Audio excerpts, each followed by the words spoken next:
You made that joke because last week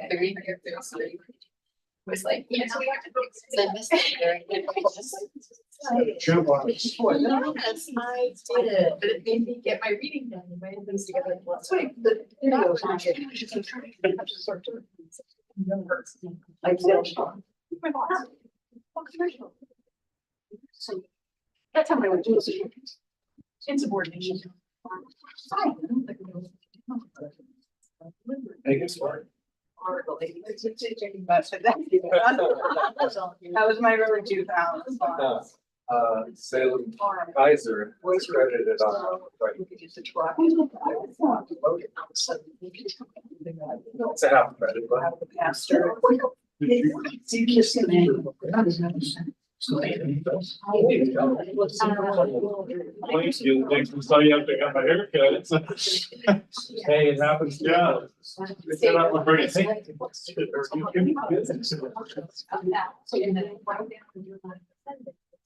And it stayed in my house. I didn't lose power.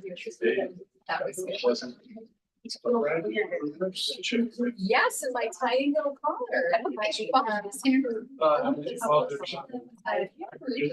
Asphalt meeting, center, Suji, Civic Center.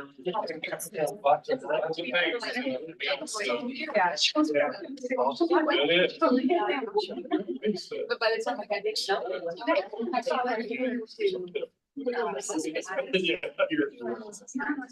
that happens every year.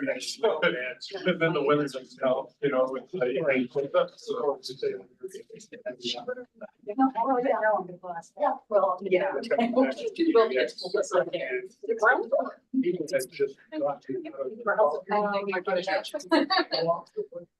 So you.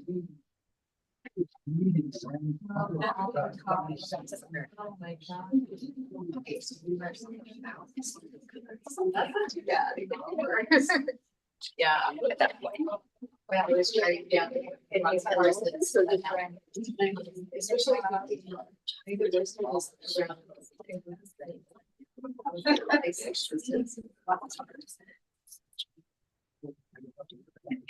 Yeah. Oh. I just noticed it when I was going through stuff, I didn't remember. Perfect. Yeah, perfect. Yes. It's his mother. Double. Whatever the request is, double. That's why we have those rules. Yeah.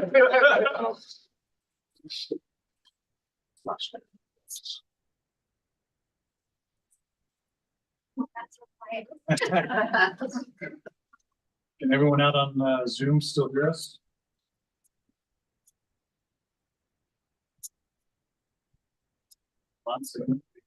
We're a very casual bunch. Feel free to speak up. Yes, we can hear you just fine. Okay, thanks, Genoa. Sorry, I was on mute. So is everyone else. I was on mute yelling, yes, we can hear you. Rivers of Life Centers here, Jerry and Jackie. Good to see you, Jerry. Thanks for coming. Thank you.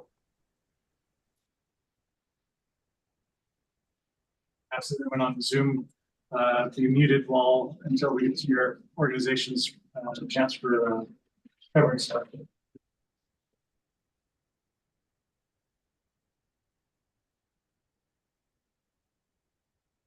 It's that time. You have somebody I've been bored. I know. Yeah, Kelly. I'll be back. Why on earth would you ask that, Kelly? But you should see my sad face.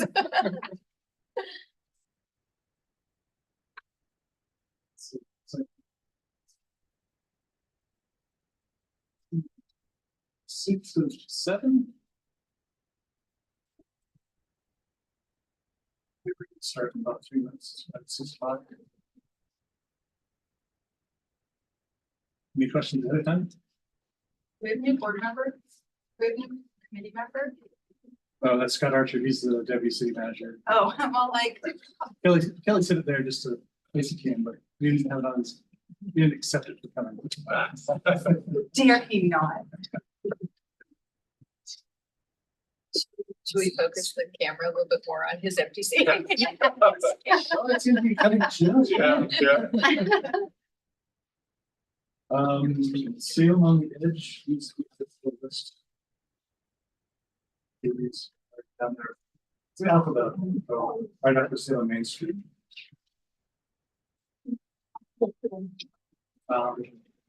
There was one or two organizations that asked to go a little bit earlier. I don't remember exactly.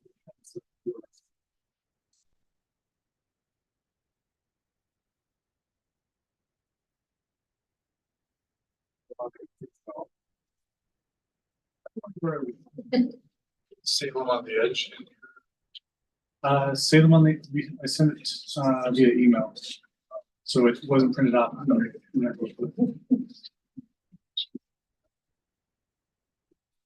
That was Charlie's email last week. Okay, I remember the email, I was on vacation.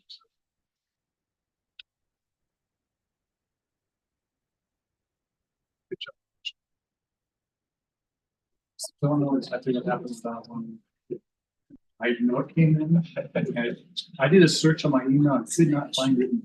I couldn't find it. But when she sent it to me, had my email saying, yep, I got it.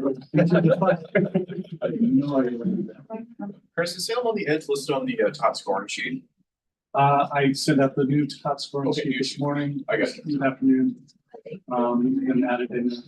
Yeah, thanks for clarifying. Okay,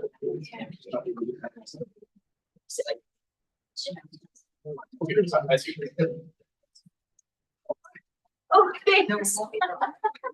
Okay. Yeah. Did you didn't see the video we shot. I'll show you later. Great. I don't trust you. I couldn't believe it when it happened. I remind Larry, I was really proud to take him to that. So I don't know if they told you it's had sick. Heliports are crossing after I'm seeing one of these watching their systems. Pretty projecting things that's like. Yeah. Yeah. I projected on She's really proud of everyone. Yeah. All right, let's go ahead and call the meeting into order, please. We've got a pretty full agenda, a lot of applications to review, and I know there's a lot of people that want to make sure they've got time to make their presentations and answer questions. So just want to welcome everybody. This is a big part of the Culture Promotion Tourism Advisory Board's year of reviewing the applications and getting to hear all the great things that are going to be going on inside the city of Salem in the coming year. Do we need to, can you do a roll call, please, Chris? Scott Snyder, Chair. Here. Ryan Gale, Vice Chair. Here. Galen McAllister. Here. Omar Alvarado is absent right now. Carly Wright. Here. Roger Williams. Here. And Aaron Sison. Here. All right, thank you very much for being here tonight. So I hope everybody's had a chance to read the minutes from the last meeting. If I can get a motion. We have a correction. It says February and it should be January. Or February budgets or agenda, sorry, yes. What's the correction? Oh, agenda, no, agenda, we're good. Okay. On the minutes. It says Chris Darcy's with Salem Arts Foundation, and it's actually the Oregon Artist Series Foundation on the guests. Okay, so we have a motion to approve the agenda for tonight. Can I get a second, please? Second. All right, all in favor, say aye. Aye. Any opposed? Very good. Carly, the correction again is Under guests, Chris Darcy, it should be Oregon Artists Series Foundation. Is the group. Who's the motion on the second? Carly and Brian.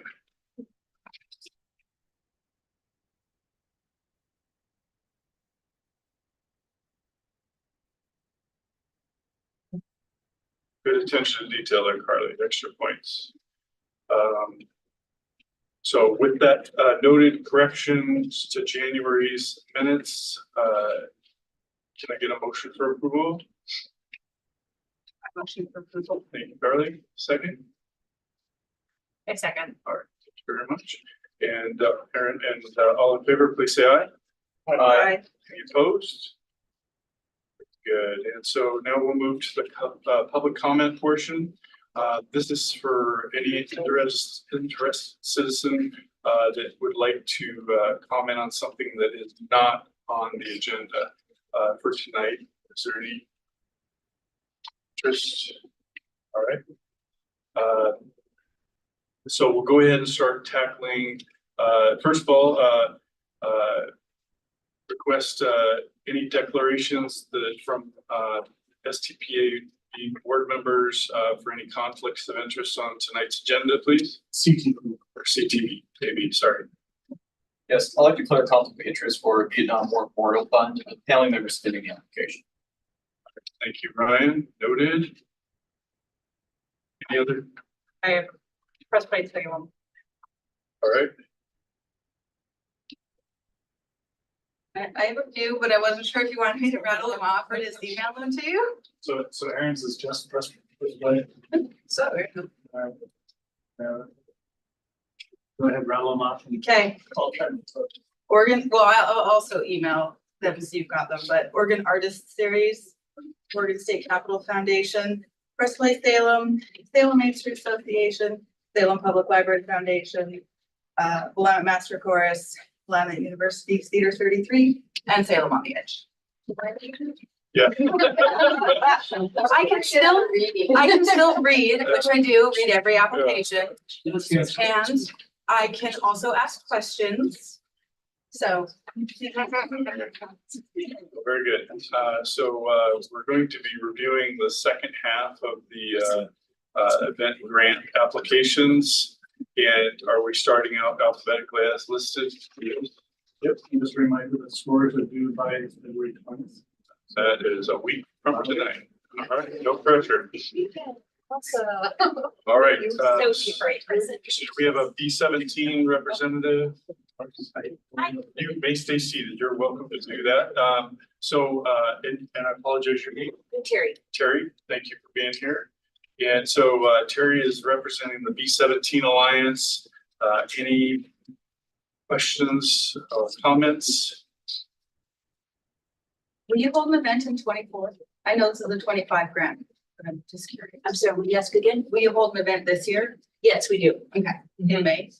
So, yeah, so we're just trying to, this is a really big event that we're trying to put Right. together. And we've got some really special things coming up, like the plexiglass nose cone to the B17, which will be featuring as an unveiling at the same event. And so we're just allowing a lot of time. It takes a lot of effort to get a large vintage aircraft or a military vehicle or any of those things to an event. Yeah. And so that's why we're asking for this assistance. Yeah, so, but you're also having, like, the event happens annually. Yes, And still yes. So have that will be actually the third time we've done it on Armed Forces Day. I had a couple of questions. You estimated 5,000 for attendance. Is that based on previous attendance or how did you? Yes, in the past, we've done a Warbirds Over the West event that we did in August.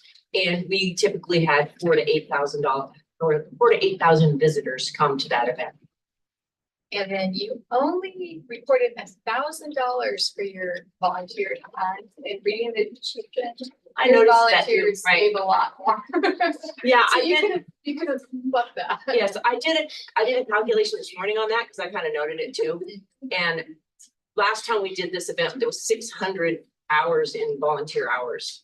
So times 25 is 1,500. That's kind of how I came to that. No? 15,000. Oh, sorry. I calculated. Yeah, that's a lot. That's very good to have that much. And then I had a question. Could you talk a little bit more about, you sort of mentioned in the narrative that you try to connect to a diverse audience. How do you do that? I'm sorry, what? How do you connect to a more diverse audience? I imagine you've got a lot of like. We do. We've been working really hard on that. And we've been really connecting with the Native American community a lot. We also have a Chinese American on our board who is helping us connect with the Chinese Tigers. And also the Tuskegee Airmen have connections there as well. So we're trying, World War II was a time when we all pulled together all cultures. So it's pretty easy to bring that history together and do recognition. Thank you.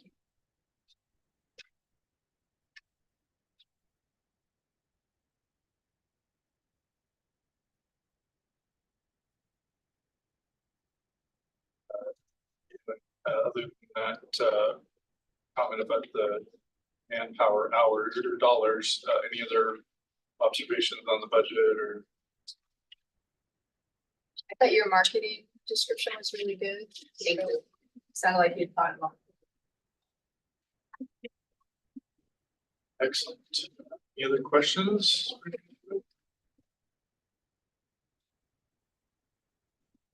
Good. Thank you very much for being here, Terry, and appreciate it. Thank you. Capital City Classic, you got in right under the bell. Good job. Actually, let's go through an elevator. Yeah. But I got. Oh. Small world, yeah. Just, yeah, just love it. All right, so Chris, thank you for being here tonight. So this is for the Capital City Classic. Big event for basketball in December, right around the holidays. Is this your third or fourth year? No, this is actually, this next one will be our ninth, Oh, wow. eighth if you go here. Okay, all right, okay, excellent. That's awesome. That's incredible. Time flies. And it's continued to grow, get stronger every year. I noticed in the application you're using high school gyms as well to just keep games. Yeah, we have youth game, we have a big youth tournament now. We use 5 of the high schools for that. So we added girls a couple of years ago. This will be their third year with the girls. And that's at Corbin. So we're branching out to try to get as big as we can. That's fantastic. I was wondering if you get any, if there's a tournament and probably it's drawing people from out of town, similar to like Ironman, are you getting funding from Travel Salem or from the, what do you call that, self-tax, Scott, with the STPA. STPA funding? Yes, the STPA has helped us with the girls side, particularly to try to get that off the ground. Our boys event is, like I said, 9 years, this will be our 9th year. Very big, very well attended, big event. We have out of state teams that come in to help us draw people, draw fans, because we have some of the best players in America show up. On the girls side, we're just building towards that. And the STPA funding has helped us with the marketing and been a really big help that way to try to, it just takes some time, you know, to try to get an event's footing. And the girls is a little behind the boys, mostly just because of 3 years versus 9.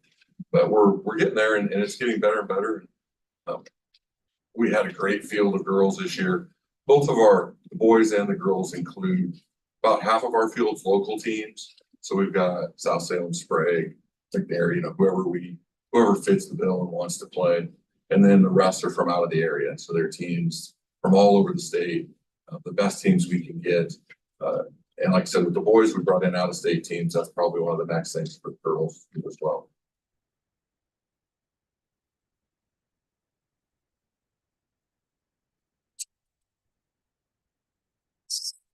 So the spreadsheet doesn't indicate what percentage you're spending on marketing, and I'm kind of curious what you're planning on using in 2004.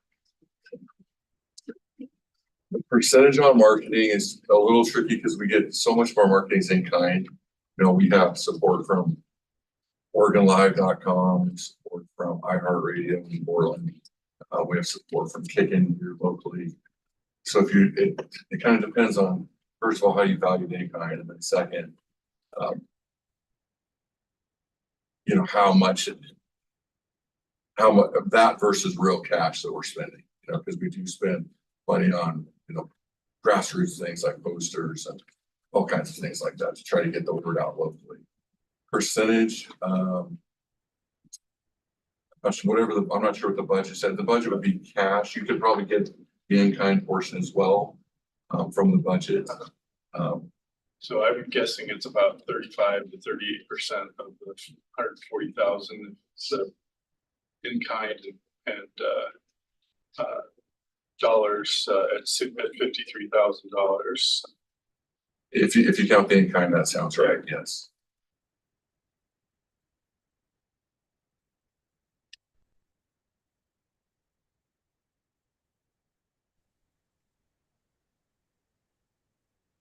What are you hoping this $2,000 will help you with? Well, what we'd like to do is put it towards, help us bring in one down to state teams.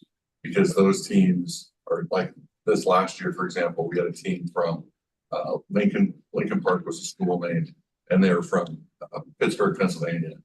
They had the number 3 ranked, senior boy high school player in the country. This is the guy who'll be in the NBA. It's an incredible draw, running. He's the kid actually up there on the left, in number 5 there. And then, you know, we have other guys like the guy on the right there is from North Carolina. The guy kind of on the bottom left there is a kid from California who's also upper left picture, dumped everything. But these type of players bring in a whole bunch of fans, and they have generated a significant amount of interest in that, which makes it great for the local community. People who love basketball, but also the kids in the programs that are experiencing this. They're getting to play against guys who will literally be in the NBA. Some of our alumni are already in the NBA. So, and then we would never get that kind of, these kids would never get that kind of experience, or not for an event like this. So it's great for attendance, but it's also great for the whole experiential aspect for the local kids. But that's where we target the money to help us bring in a team, because we have to get a team like, it's very competitive to get these teams to come. And so it's probably like a city like Salem trying to get an event, us trying to get like any of those 3 guys, they're all in the top 5 to 7 in the country. To get those guys to come to Salem and play in our event, we have to put together a package that makes it worth their while. And because there's probably on our dates, which is the week before Christmas, there's probably 4 or 5 good national events. We have risen to where we're on the boys' side, we're probably 2nd or 3rd best now, trying to be the best, but probably 2nd or 3rd realistically. The girls' side, there aren't as many great events, so we might be the 4th or 5th best event, you know, right now, hoping to grow there too. So that's where we would focus our funds on that. No questions for Chris? Thank you very much, Chris.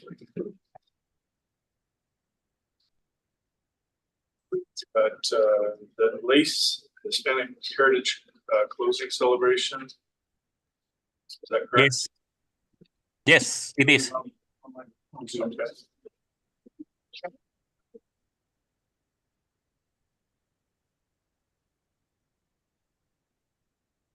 Okay. Yes, go ahead and So so I have to describe the event. No, I think we have your application. I had a question on it. Okay. On the budget, you talk about another donation that's self-supporting. Where's that donation coming from? So mostly are in-kind donations. So from artists to be in to bring artist performances, and some business donation, because we have a tradition that we call kermés, in which we invite businesses to be with us. So they donate as a tradition part of the product that they bring to do some little fundraising. So and for example, the video business, they donate part of their time, and the photography also. So that is the kind of in-kind donation that we have. Thank you.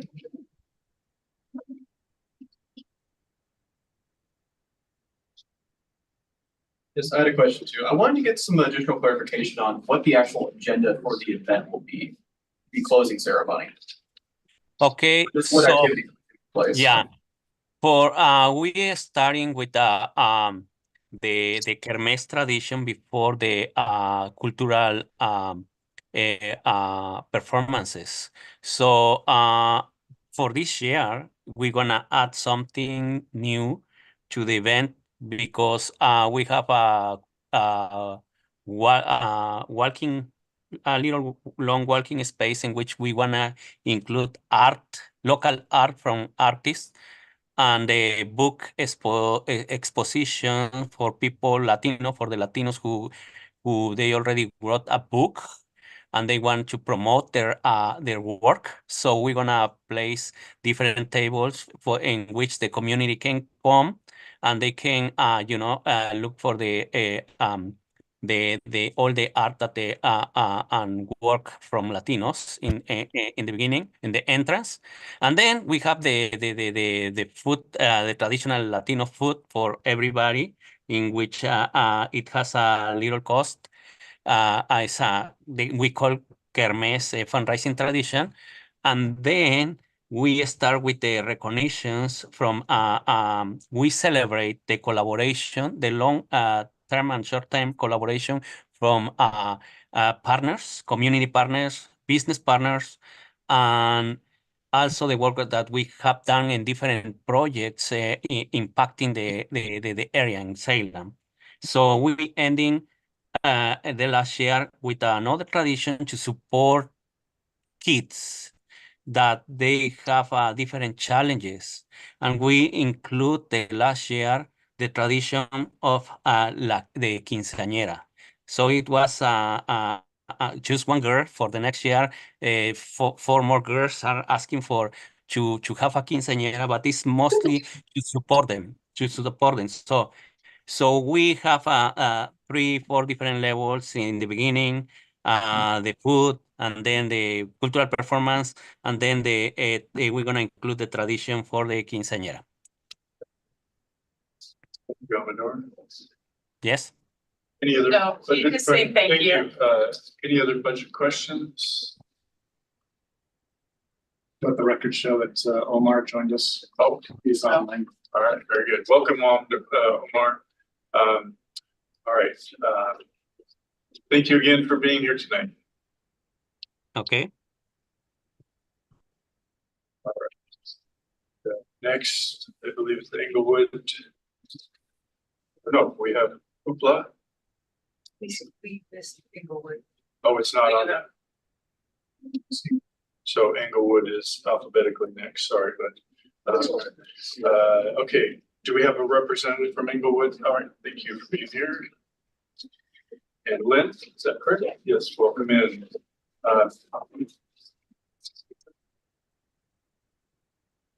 How many years is this for the? This is the 6th year. 6th year, very good. I almost feel like I have a conflict because this is in my neighborhood and I love this. I'm still gonna ask you a question. Who's the $4,000 major sponsor? Is it the budget? I can bring the budget Oh. with me. That is, we have a new fundraiser who is going to be looking for sponsors. She told us she could find us a sponsor. Okay. She is going to look, so that's to be determined, but that's the first year we've had someone that stepped up to do the fundraising. That's actually really good practice because when we look at the grants, when we see other people contributing, it's nice rather than just being the sole supporter. That'll help.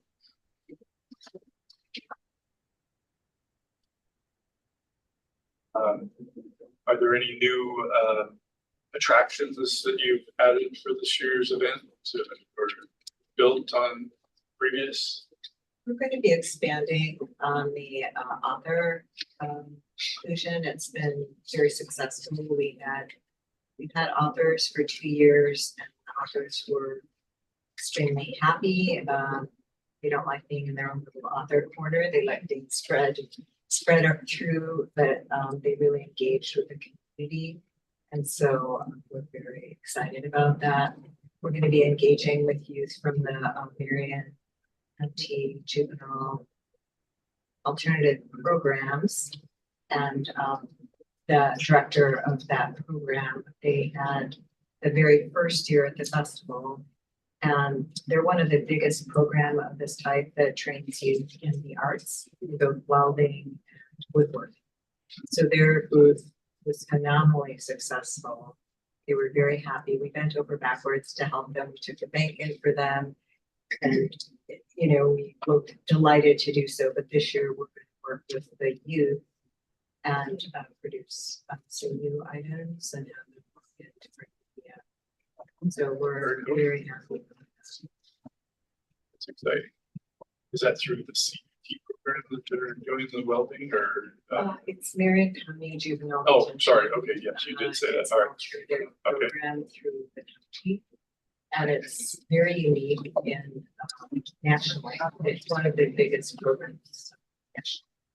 So it's in our it's stones throw from our neighborhood, like a few blocks from our neighborhood at Fresh Start. And everything around. So we like to support organizations that are trying to use that's a big part of it. It's awesome up there. If those kids are doing something productive and creative, it certainly gives them a chance to shine. So that's fantastic. The other thing is we had 13 sponsors last year. We started off with trying to get more contributions. So we had a bank and a construction company. We asked them to give us a small amount. They're gonna say no. This year we're going to try to ask them for more. And you know, up our marketing this year so that sponsors do. That's fantastic. What are additional marketing? Pardon? What additional marketing are you doing? So we didn't do a lot of advertising in Portland. We did have people bring posters, you know, regionally all the way to G. But if we have more. Last year we were listed in two best festivals in the state and online newsletters, so that really helped us. And so our artists told us they had, you know, people from California, Canada, Washington State purchasing items from them. So we want to do outreach.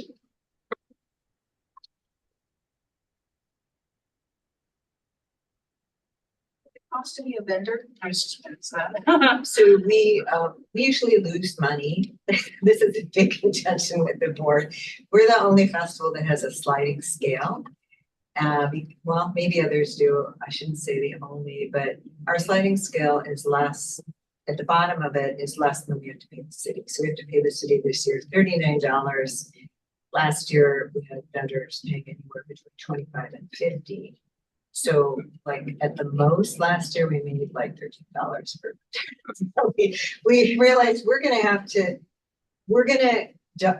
increase the artist fees, but then we're also going to get scholarships because we still want to be available to low-income artists. They're just starting out. That's really an important mission for us. We spend a lot of time mentoring artists.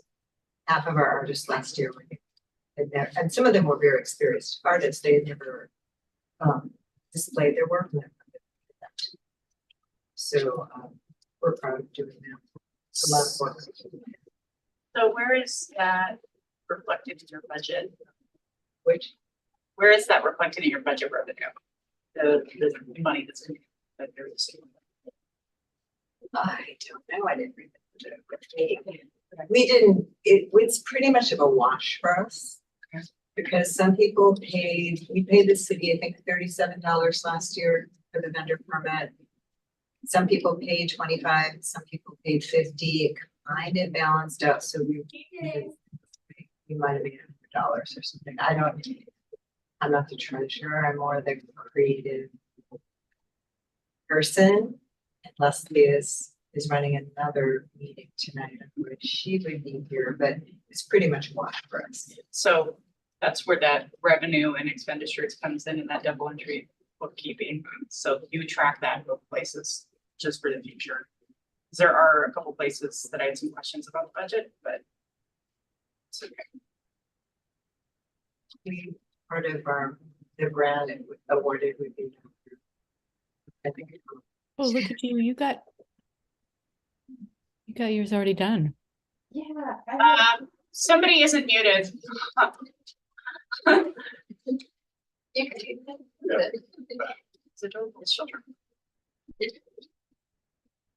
So we've been mentoring a Ukrainian immigrant who moved into our neighborhood. She was a professional town administrator, but things are a little different here. So we've been working with her. She helped us a little bit.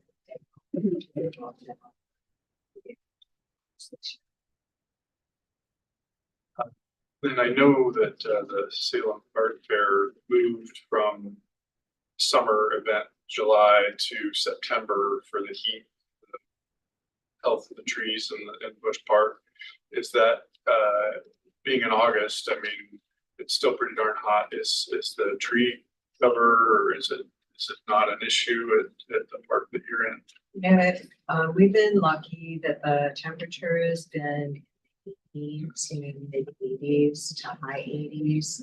The park usually has about almost 300 trees that are mature. Feels about 10 degrees cooler. So we had a backup plan to have misters and so on, move some of the festival into the gym if need be. We have an alternative plan that yet something like that. So far, it's been fine. We don't allow driving in the park, so we're protecting the trees. Most of the park is in shade. Any other questions for Liz? Thank you. I have another board meeting. I'm supposed to chair. Free. You would like to do that? Thank you. Okay, now it's your turn, please. Thank you for your patience. So, Hoopla, you're 25. All right, that's awesome. And you're doing the indoor event? Is that with the application, or are there two applications? There are two applications. Okay, all right, yeah, we'll do one and then the other. Let's do. Can we do the indoor first? Because I wouldn't mind. You may. Can I take 30 seconds and give you a Yeah, please. little tweak that we're doing? So the request is for what would have been the second year. You know, we're looking at a spring event. We had a conflict with the venue come up, but it's actually going to be better for us. We're not going to do it this spring because we want to announce it as part of our 25th anniversary celebration. And then the date that we had picked this year, it was an oversight on our part. I mean, one of the goals in this event is to do it at a time when hotels aren't busy and to bring people to Salem at a non-peak time in April or May. The date that we had for this year, I found out was Willamette's graduation weekend, right? So we want to work with hoteliers for the 2025 event and a lot of different entities to find the right date in mid to late April or early May to drive people. So I just wanted to let So everybody it's know not May that. 17th or 18th anymore. It's gonna be mid-April, early May. Somewhere. Mid-May to mid-April to mid-May, yeah. And 2025 would be the first event being announced at this year's. Where is We're gonna, now, again, we haven't announced this, so it's all kind of, hopefully everything stays in this room and on YouTube. Say, No, I know. it is public record. The hub of it is gonna be, I'm not sure what it's called, it's the PAC. It's the old Hoop, Capitol Fieldhouse, which is kind of near and dear to my heart, because my dad's one of the founders of what was the Hoop, and I managed it for 8 years. They've done a facelift in there, and it's really beautiful. They've got 6 full courts, so that would be 12 half courts for us. And if we get to the size that we want to be, there's other facilities in town, like the Y, like the courthouse, like the Croc Center, that are all partners of ours, that we would extend out and potentially utilize some of those facilities. But we're so excited about this. Everybody we've talked to about it just thinks it's a home run, especially because we have that base of hoopla support to begin with the 25th year being outdoors, second largest in the nation. We're very excited about what we can do with the spring indoor. And are you getting CTPAB funding for this? We will request it.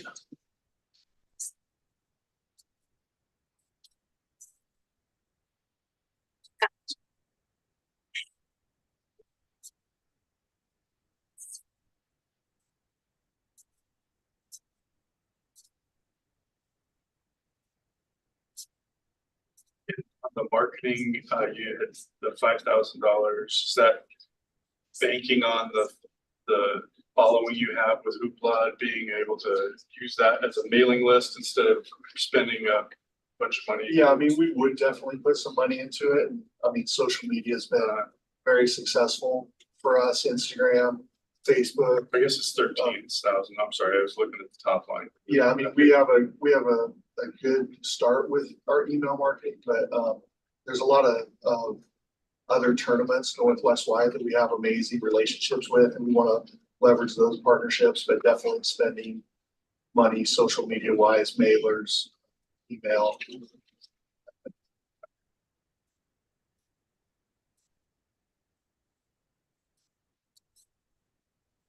Other questions regarding the spring indoor event?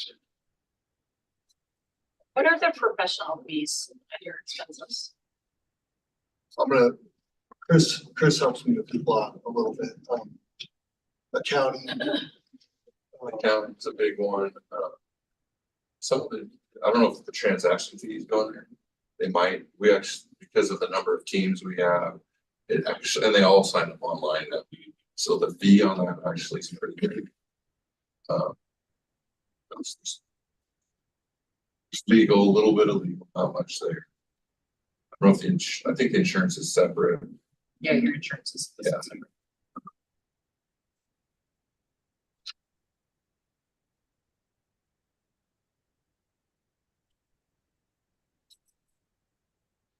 think a big chunk of that's the transaction stuff. Yeah.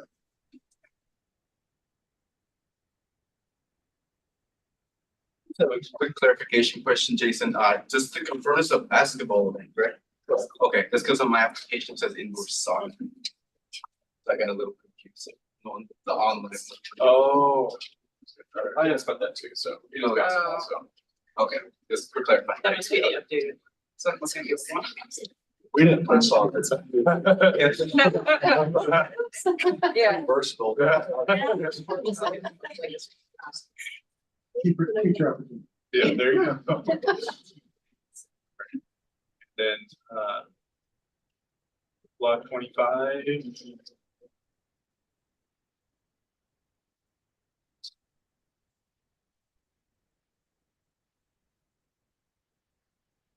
Still, have you reached a capacity? No, that's what's super exciting about this year coming up is we saw serious growth that almost we weren't even expecting last year. If you were down there, it was as packed as I've ever seen it. And the great thing about us, we've always said we're willing to grow. We just need more space, a little bit more equipment.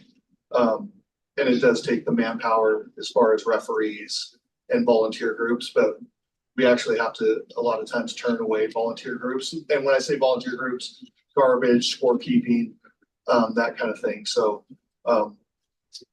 we definitely have room to grow. And I mean, this year we're already projecting to add 8 half courts. And so with the reconstruction of the Capitol, that doesn't impact your. It's kind of a blessing in disguise. Oh, really? Okay. We switched the hub, for those of you that don't know, the hub of the tournament traditionally was on the Court Street side. Kind of scary at first, but there's so much construction over there and it's going to be a 3 to 4 year project.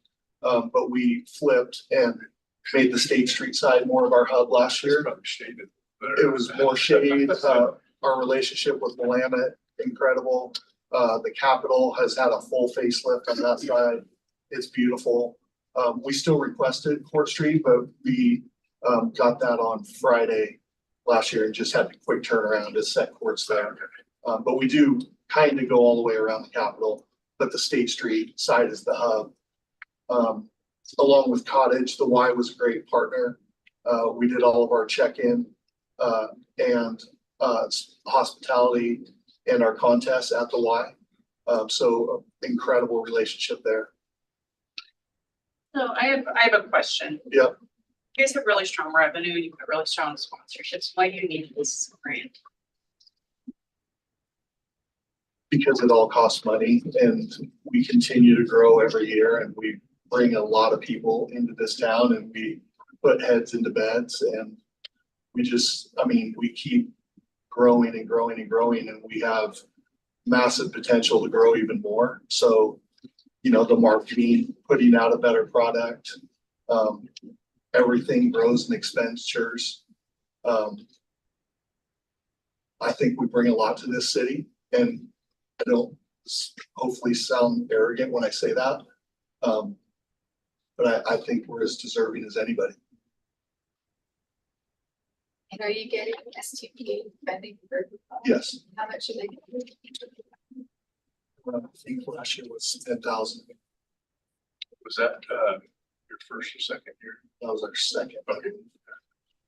And I think, the STPA had capping in 2 years, different event. Okay. So it wouldn't be eligible. Okay. That's accurate. My memory is accurate, but Okay. that wouldn't be eligible this year, so.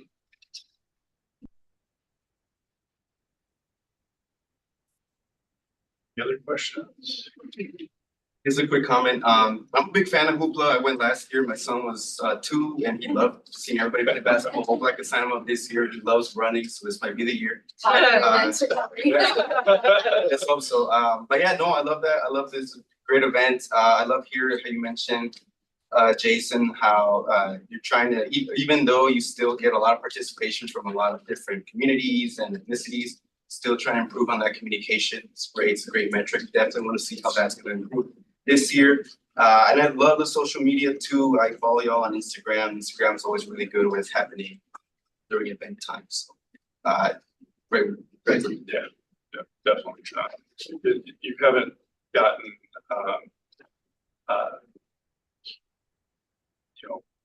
boring. You've stayed exciting. In 25 years, I think Spain was Big deal. Keeping it exciting. Tell my wife that. Any other questions? All right, thanks. Yes, appreciate it. All right. Big Music Day. We have a representative. Yes. Hi there. Yeah, Mark. Yes. Thanks for being here tonight. Any questions for Make Music?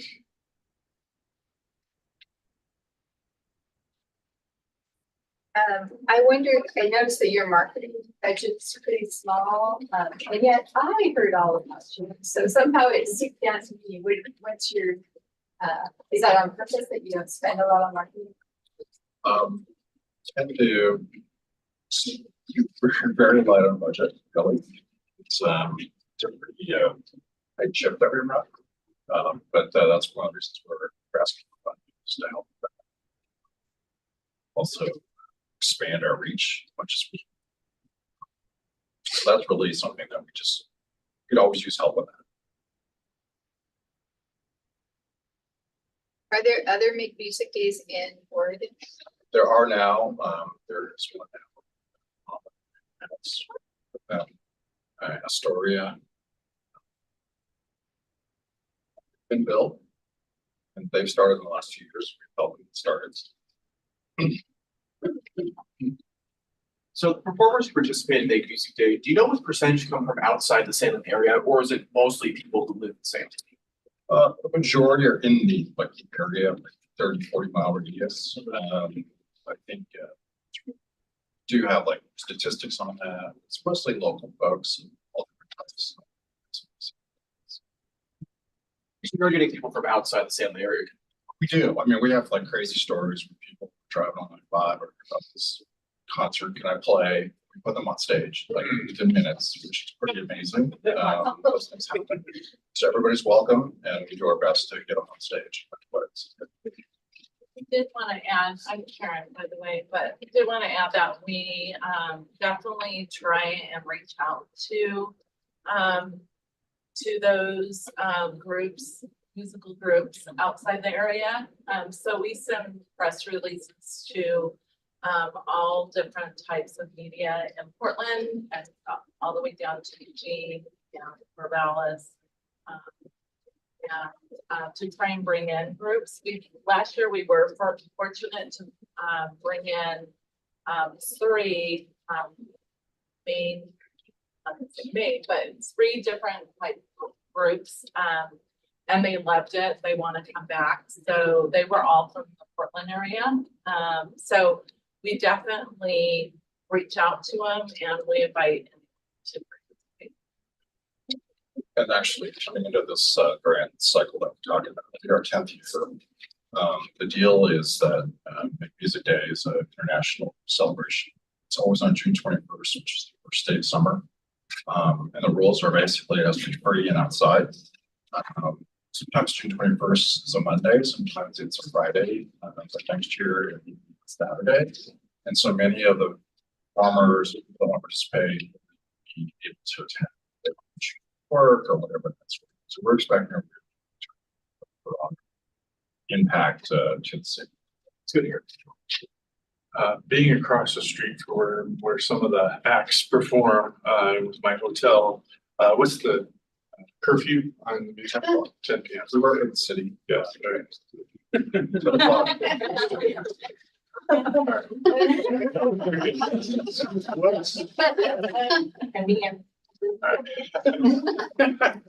There's always, guests are always enjoying going down and talking about it, and it's ones that are trying to get to sleep early that may not be the biggest fans, but people get over it, so. All right, any other questions? Thank you very much, Martin.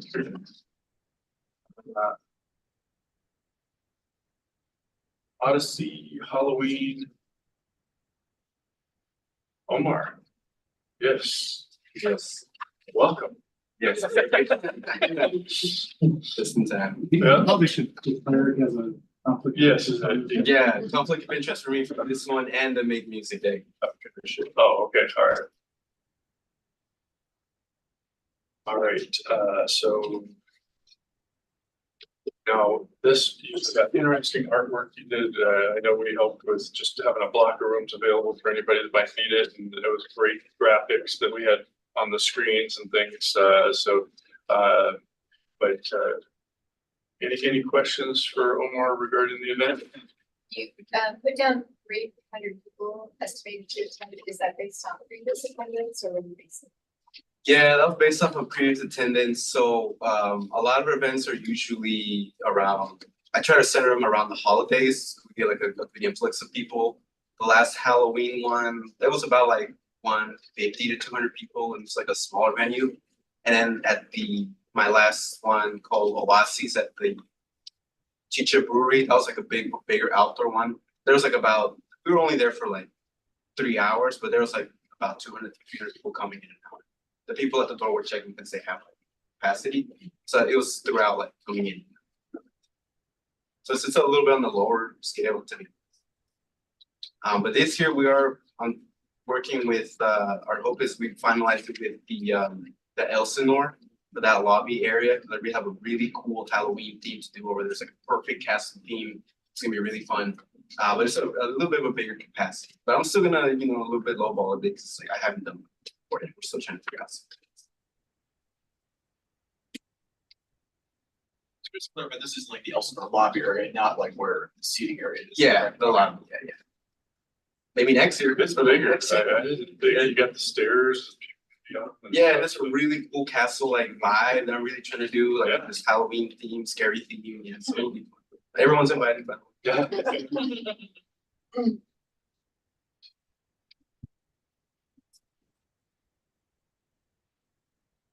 Have you set your date? Yeah, I was just gonna ask that.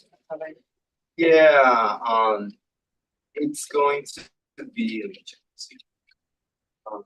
And Halloween is kind of like right in like a Wednesday this year, I believe. We're gonna do it the week for 6.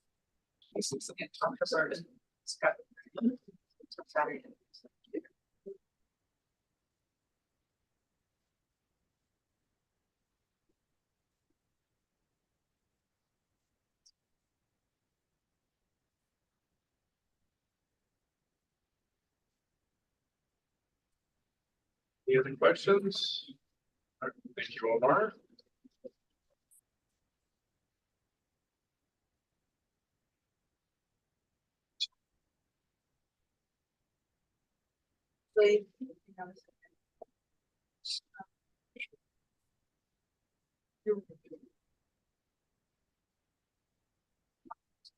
On your budget, your revenue outweighs your expenses.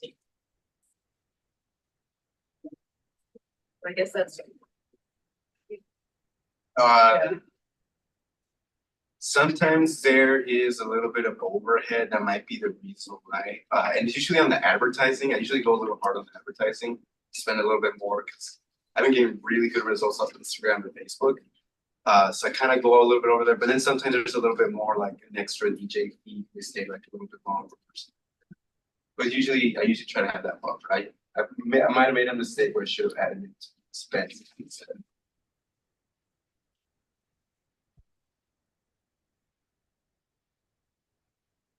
I could update it as well.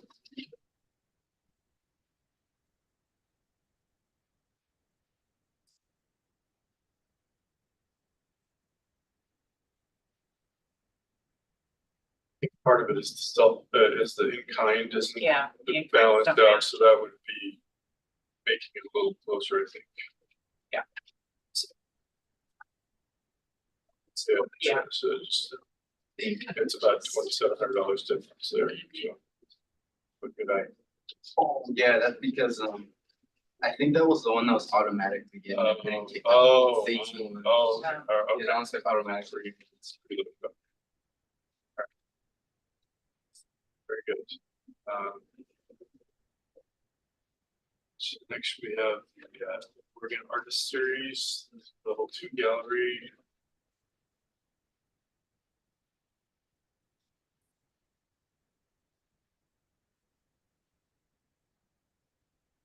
Representative. Darcy. Yes, thank you for being here.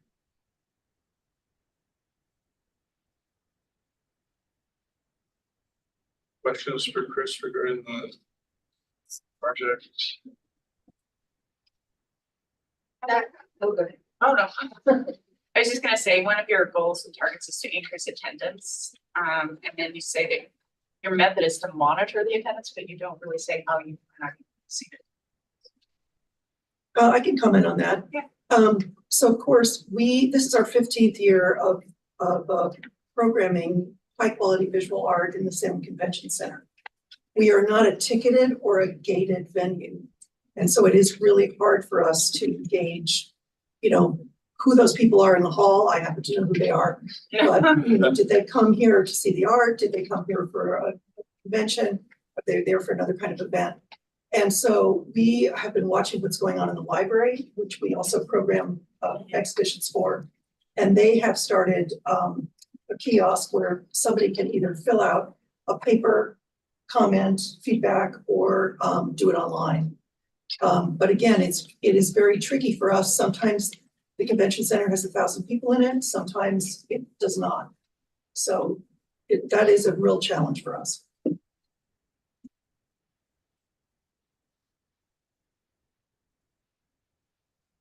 Have had people come so that we can, if there's not an event, open the gates so they can get upstairs to the Willamette hallway and look at the art, and it is quite stunning.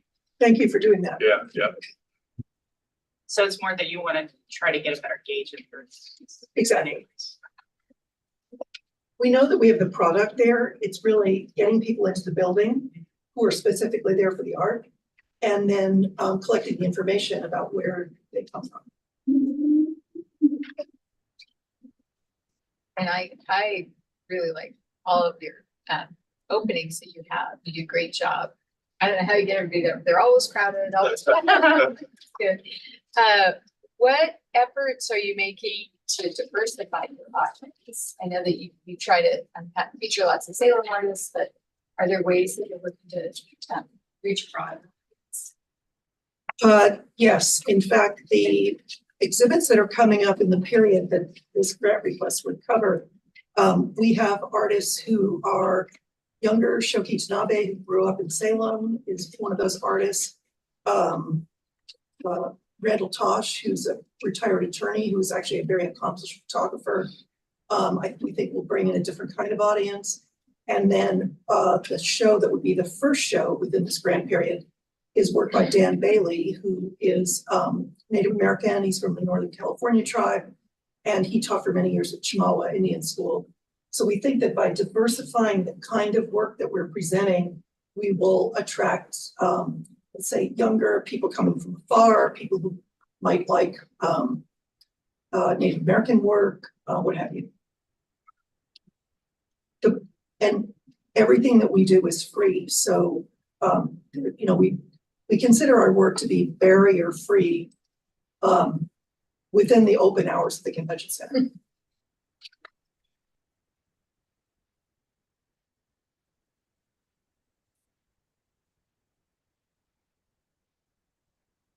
I might just add, we have another artist reception this Thursday, 5:30 to 7.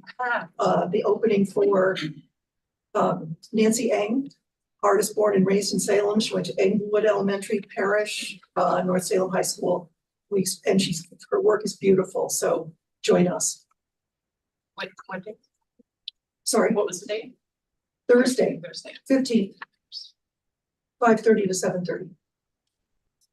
And their food is always. Yeah.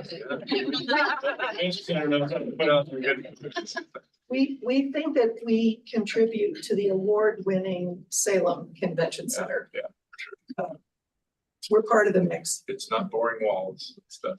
And it's great service, great building, free parking, and great food. There.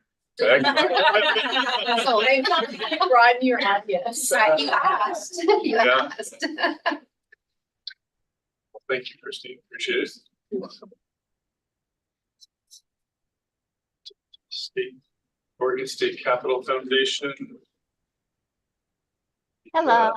Cherry Blossom Day. Welcome. Hi, I'm Jenna Ingram, Executive Director of the Oregon State Capitol Foundation. And as we've been doing since 2015, we are sponsoring the Cherry Blossom Day, Cherry Blossom Festival. Now, Salem is really lucky because you have this event, your really trademark event is in statute. And it's dictated by statute that this event occurs the third Saturday of March. So what is a little bit different in 2025, number one, the state capitol will be open, which is exciting, and we anticipate lots of visitors coming, just if nothing else, out of curiosity to see how that turned out. But also the Yasakura that many of you have attended, it started out one evening. That's where we put the lanterns are up and the cherry blossoms at night, and they're very beautiful. And we even had a photographer show people how to capture those photographs at night. That's been very popular. That's going to be expanded to 3 weeks this time. In 2024, it's 1 week. Next year, it's going to be 3 weeks. There are some additional costs that we're requesting, a little bit more than we have in the past. What we're finding is if you open up the Capitol grounds for that long, there is increased maintenance, there's increased security, the porta potties and all of the disposal and all of that of the people want to be able to take their trash out and anyway, there is quite a bit. This year, the cost, for example, of the tents and the chairs and the heaters and all of that, just for in 2018, it was about 2,500. And this year it's already between 65 and 7,000. So costs of everything have really gone up, as I'm sure you're hearing from all the other presenters. The total budget is right around 30,000. The Oregon State Capitol Foundation is contributing about 10% of that, right around 3,000. And then we have business partners and the community partners, roughly $5,000. Now, I want to make real clear, the State Capitol Foundation does assist, but we don't plan the event. That's visitor services through legislative administration at the Capitol. And so we are there to sponsor, to help wherever we can. If they need some extra bodies, we've done that. The community comes out in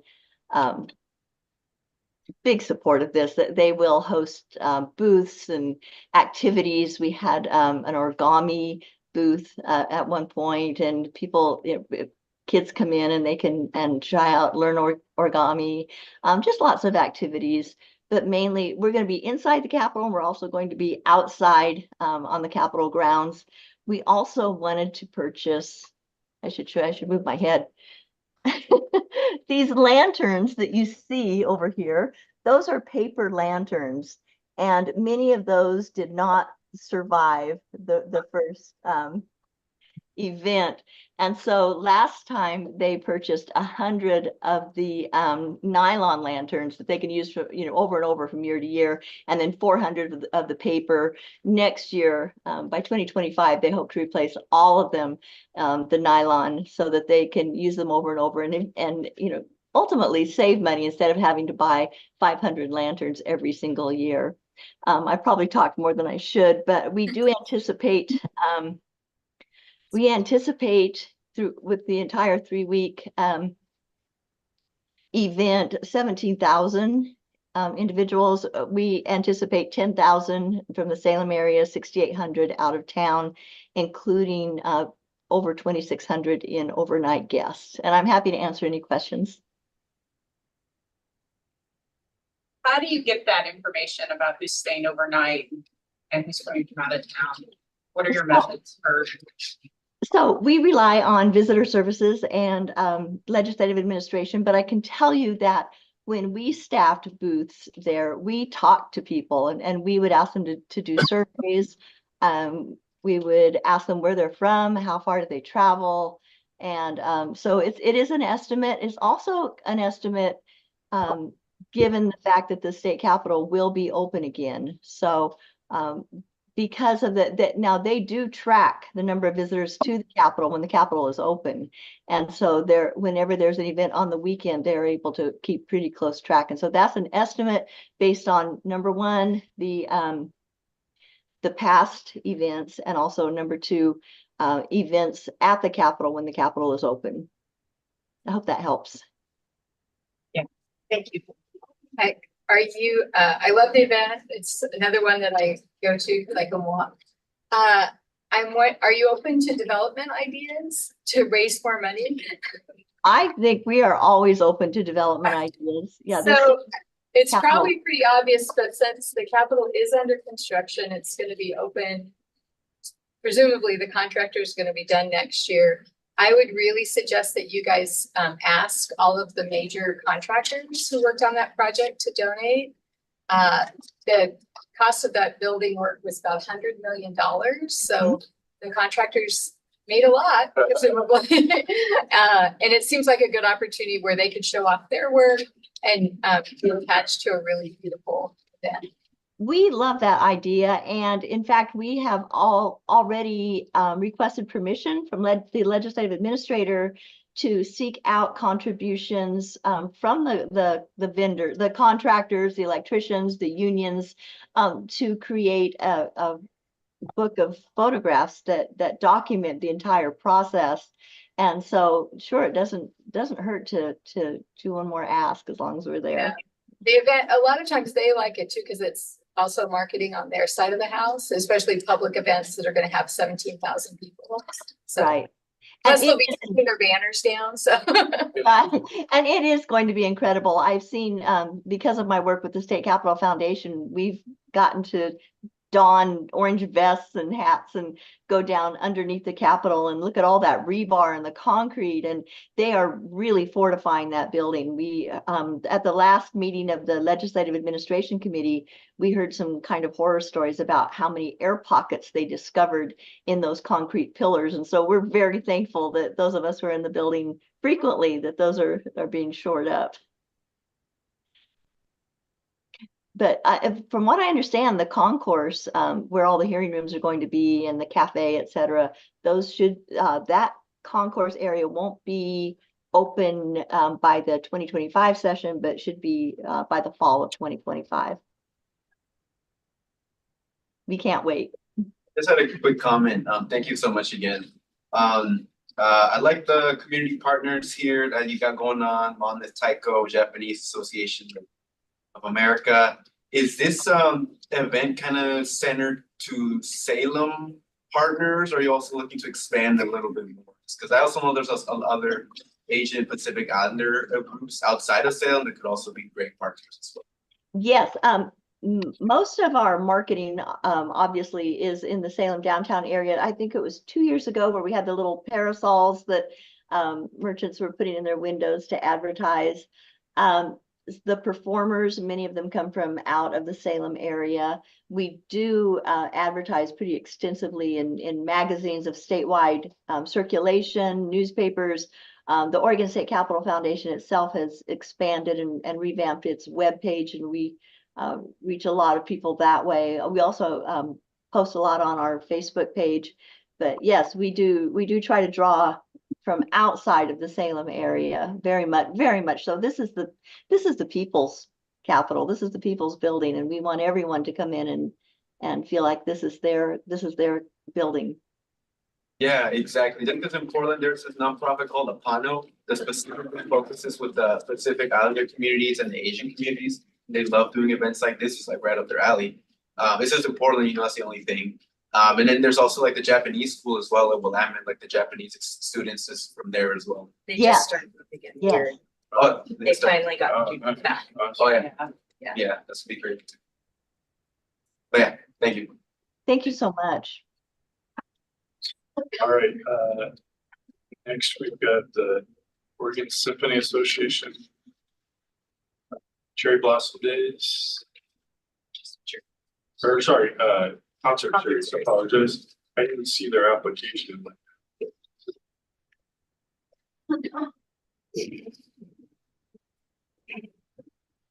Hi there, I'm Kim Ositis with the Oregon Symphony Association in Salem. Happy to answer any questions.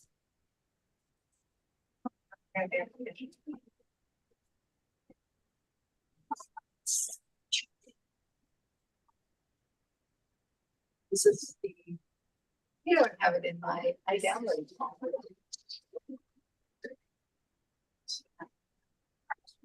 First, we're missing an application. Yeah, Oregon Symphony. Yeah, Oregon Symphony. So see, we've got the Salem Orchestra and two applications.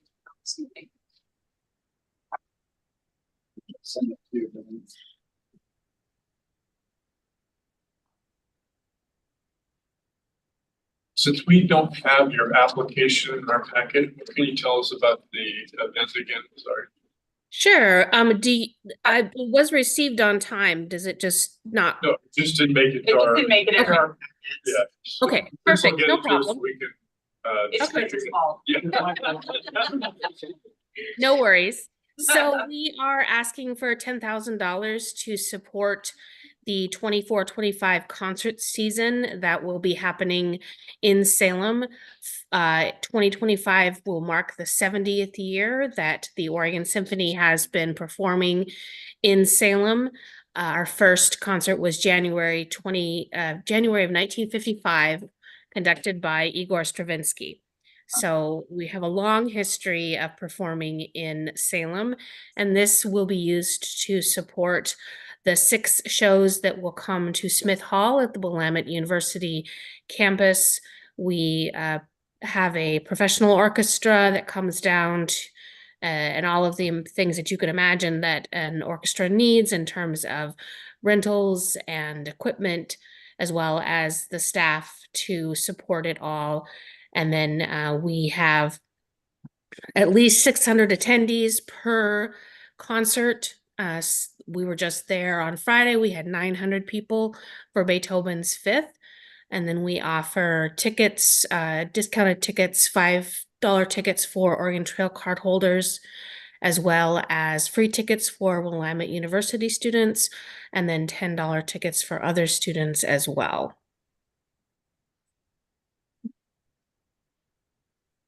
I read that application because I remember noticing Igor Stravinsky, which is amazing. Yes. You play in Salem. And I wonder, I think you are facing the same situation that many of the orchestra and concert series are as your population, your audience population ages. What are you doing to get younger people out to your concerts? An excellent question. So one of the things I'm really excited about for Salem is we're actually programming additional concerts that are not our standard classical concerts. We brought Holiday Brass to the Elsinore in December of this past year, and then we're going to be coming back with Holiday Brass again, and then Vivaldi's Four Seasons. So those are all designed to help draw people into who are maybe newer to the symphony or don't even realize that the symphony is in town, and they might come to the Elsinore and then be really intrigued and then want to come and see one of the classical concerts at Smith. We also program, in addition to the classical piece, we program pieces from contemporary artists, from living artists, from composers, living composers. We had just this past Friday, we had an original commission that was performed by the artist on stage. So it's always exciting to be able to present pieces from living artists.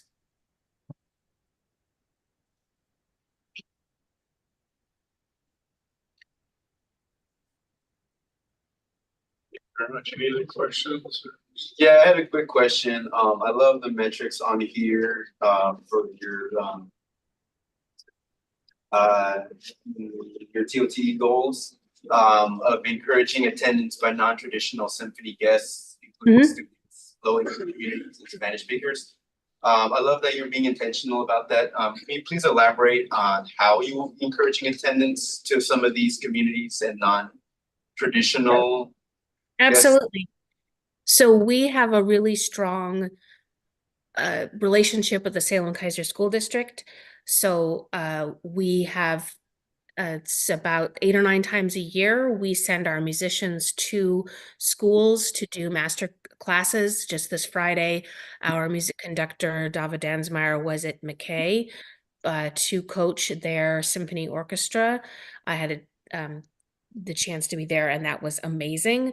We have a dedicated volunteer who provided tickets for 25 of those students to come to the concert for free, which was amazing.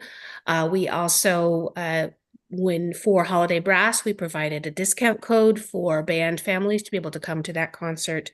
And then always trying to nurture that next generation of concert attendees. And we have an event that we're working on in the very early stages that with Salem Kaiser that I think will really help to lift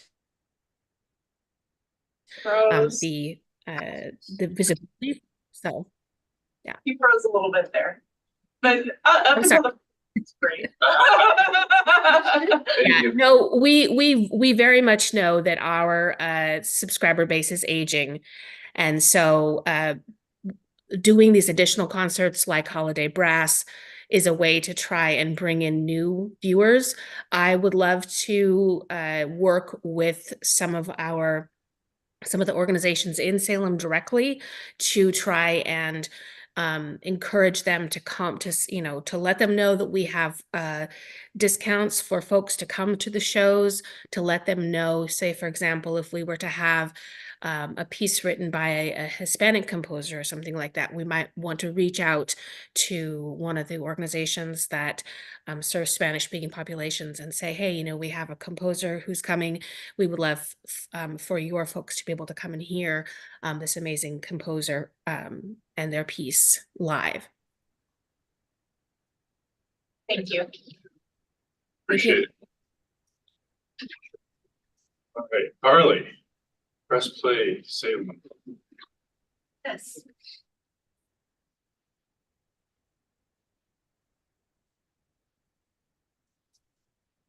What's the cost per guide production? How much does it cost you to bring them? They're beautiful, but Well, pretty gonna depend on how many we release. So it ranges between, I don't know if I want to put that on, $1.50 to $2.50. So That's a big investment. I Yeah. see them all over and I'm like, oh. Yeah. I'm really committed to print. I also have digital, but I'm really committed to print because I think it's really important that people go out and pick it up. And have it to gem and read. And it's printed locally in Salem, so it employs people to print it here. Oh, what a good segue.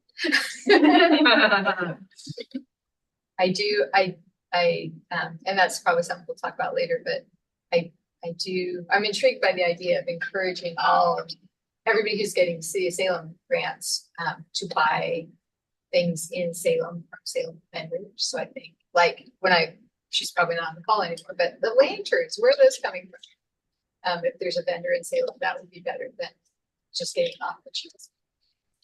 My vendors are in Salem. My writers are in Salem. I won't dismiss a writer that's not in Salem, but we're writing about Salem, so I want people who are engaged in Salem. I'm gonna kind of stop that way.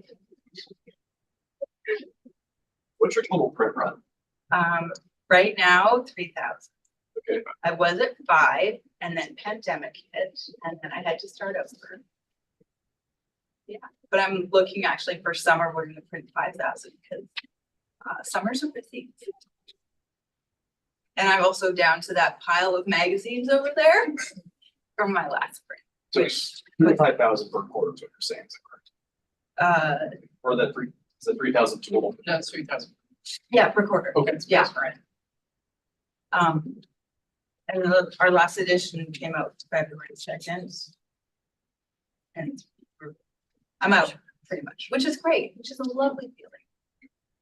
Except for when people ask me for it, I don't have it to give to them. So same question I asked everybody, how are you diversifying your audience? Especially those who are growing up without prints and do everything.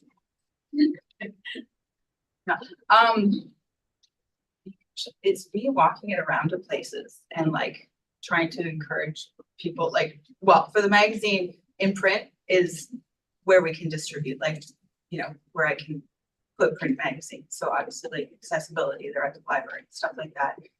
Or I just carry them with me and go places and I'll be like, hey, can I put magazines here? And expanding outside of like downtown and stuff, into North Salem and that. I'm on a table today, so you're getting them out there. It's good. Fine. Yeah. And then, I mean, online, because we are also, there's a digital edition. It's like social media, which is somewhat painful because it's, trust that it's just going out to people. I doing targeted ads, where I kind of blanket target the, hey, Salem, Greater Salem, and outside of Salem. One of the great things about the digital edition is I can actually tell where people are reading from. So my whole 4 readers in Canada, who I might be related to, but but there are people outside. Well, and it's cool just because I'll be like, there's someone in Ireland reading, or there was someone in Iceland. It's like, I don't know how someone found it there, but that's really great. Maybe they're planning a trip. Thank you, Carly. Thank you. Real quick, Carly, and just because I know this, but I just want to like to know it's a great resource. I usually, when I have events, I let Carly know, just to try to get on there because I also want to support it. Something like this is great. I think it's a great avenue for other folks who want to get their events seen to definitely like work with Carly in person, because there's nothing like this in Salem. Honestly, like this is a really good resource to know what's going on. So definitely contact Carly. Is that correct, Carly? Yeah, I appreciate that. Thank you. Yeah, no, definitely. Yeah, no, Do not take pay advantage. anything to say that. Yeah, no, and basically any type of event, right? Even if it's as long as it's in Salem, As right? long as it's in Salem, Spanish speaking events, all us. I encourage, all, and even, well, actually, it's one of the things, like Salem Reads has some events that are in Spanish. I published the English and the Spanish with the hopes of like a Spanish reader would see it and then be like, I don't know, I can engage in other languages. I don't know any of it, but reach out. Yeah. Cool. All right, next we have, Rivers of Life Center. Yes, hello, my name is Jerry Herman. Can you hear me? Yes, coming in loud and clear. And with me is Jackie Kidd. She's our program administrator and fiscal manager. I'm the president of Rivers of Life. What this grant is all about, it's titled Celebrating the Region and Salem on a Real Sternwheeler. You have a sternwheeler, which has been here for about 14, 15 years, which is amazing because it's the only large commercial vessel between Willamette Falls and Eugene. You're lucky to have it. The problem they've been experiencing over the last 2 years is picking up homeless camp. I'm talking about tarps,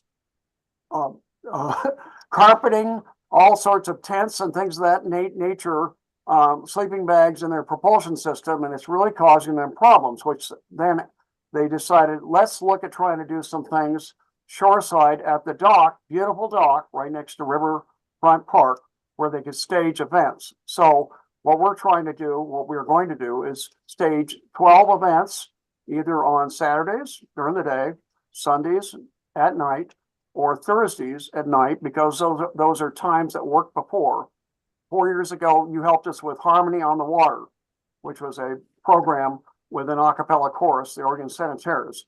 We perfected a number of things on that for a moving vessel. Now we're going to make shoreside things work by bringing in programs that are cultural history with people that play John McLaughlin, Jason Lee, Eva Emery Dye, and other characters that were important. James Polk, who helped, of course, in this region, look for future sites for Abraham Lincoln, who wanted to move here had he not gotten shot, assassinated. And the history of this area specifically with those people. And then the natural history programs, you have a river restored. The folks from the Capitol that spoke with you earlier, we forget that this river was polluted to the point it could not even be swam in years ago. Tom McCall and both parties, Democrats, Republicans, work together. We have youth that are trained in our organization to play. Big, tall Tom McCall, 6'4" young man. LB Day, you have an amphitheater named for him because he figured out how to work with the industries and cities from one end of the river to the other, and other people of that nature that would look at the ecology of the river and teach about. Travis Williams, Willamette Riverkeeper, is a well-known author, does a wonderful job talking about the Willamette River and its uniqueness and your city's relationship to it. Then the last part. Jerry, I don't want to cut you off, but I want to just give the board a chance to ask any questions they might have. Sure. Thank you very much. Thank you. Any questions regarding the budget or the?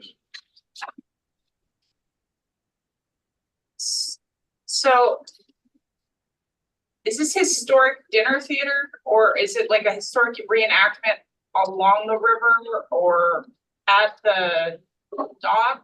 It's shoreside at the dock because of all the problems they're encountering with debris that I talked to you about, really messing up their vessel operations. And the intent is to show that that's viable because a vessel could operate year round. There's many times during the certain months it can't operate because of river stages, but dockside it can operate at your park year round. I think that's a creative idea. We're doing the best we can to keep that asset here in your community.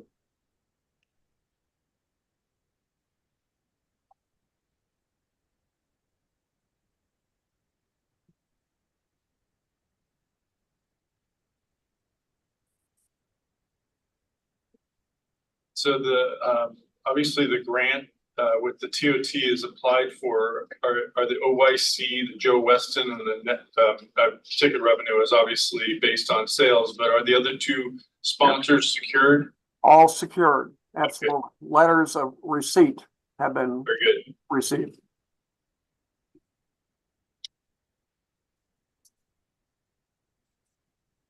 So I just want to clarify, are there any artists or performer fees you have to pay for the reenactments or any other things that take place during the event? Any artist fees? What was that? Any artist fees or? Excuse me, any artist fees and so forth? No, they're not, because most of these are quasi-professional groups a cappella singing groups, ensembles, things like that. We didn't encounter that with Harmony on the Water at all. So we didn't include it because we thought it was not an issue. Okay, so they're volunteering to do it or, That we have to compensate them obviously for travel and some other things to make this work. Yes. Okay.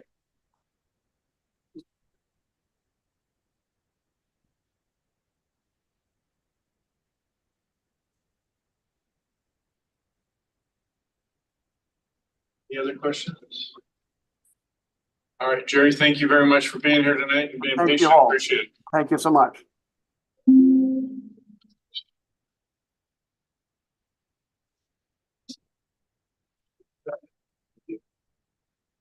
Salem Main Street Association.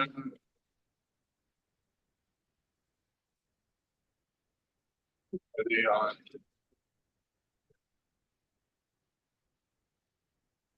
Do we have Derek Gilbert here?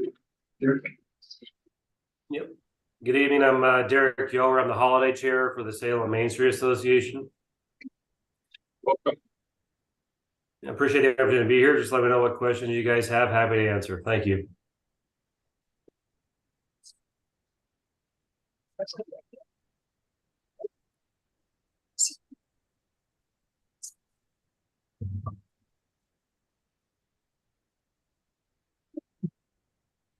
Derek. It's real bad. I didn't have any questions, Derek, but I really appreciate, it seems so simple, but adding all those lights to downtown really makes a big difference. I had visitors in who used to live here, and they were like, oh my gosh, this is Salem. So just like, and I know that was a lot of volunteer hours and people, you know, working late at night. So thanks for doing that.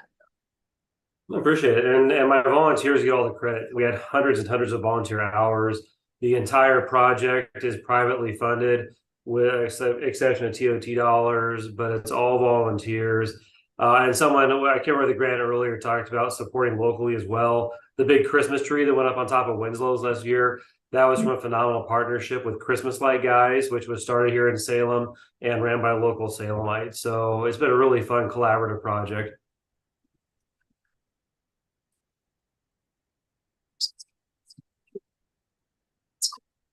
So, are with your, is this the second year then? For the. Yeah, that's correct. I mean, there's been some fun history we've uncovered of it's, certain elements have been done before, but this is the second year of the current iteration. And we tentatively have next year's parade scheduled for December 6th. Lights, it's going to be kind of a compressed holiday season next year with the with Thanksgiving being so late. So we're trying to make sure it's as special as possible. So what takeaways did you have from last year that you're gonna improve or do different this year? I mean, there's so many layers to the event. I mean, with the parade expanding, the first year the parade was far smaller, just to work with the city from a permitting standpoint. So the parade grew significantly this year. The parade route was almost a mile long. So obviously there was some growing pains, but we learned a lot in terms of traffic flow, how to make sure that the sponsors were thanked, how to make sure that the floats were properly highlighted. So with the parade, there was a lot of wonderful learning opportunities we look forward to improving on next year. From a lighting standpoint, the goal is to grow. We want to make sure that we add a new element on every year. This year was the huge Christmas tree. We've got some ideas that we're looking at adding on next year. My personal goal with this is to make downtown Salem feel like a living room for folks, for our community, and also those coming to visit our community. So definitely some expansion plans on the parade front and on the lighting front that we look forward to trying. It's great to have it back. Yeah, that's awesome. Any other question? Oh, go ahead. Omar. Yeah, Derek, I have a quick question. I know it's kind of hard because there's just so much people, but do you have any ideas on how to better track people coming into the parade and any donations from that day? Yeah, I mean, we had some good partnerships with local hotels, with the Grand, with the Holman. So trying to get a rough idea on how their occupancy went on the night of, but obviously it's kind of hard to track that. We did partner with a Portland radio station this year. 105.1 came down and did a live broadcast from the event. So we are trying to get more people in and how to better quantify that. So I wish I had a better answer to your question, but those are some of the metrics we're looking at right now. Yeah, and it's hard because with my toddler who loves to run, we literally went through from like State Street all the way to by where the Raiders is at. And this was like nonstop flows and nonstop people. I'm like, man, how would we, thinking as a board member, I'm like, how will we track this? You know? So yeah, no, it's great. It's a great event. Just yeah, there's just a lot of people. Very good. Any other questions for Derek? All right, thank you very much for being here tonight, Derek. Thanks. Thank you. Appreciate the consideration.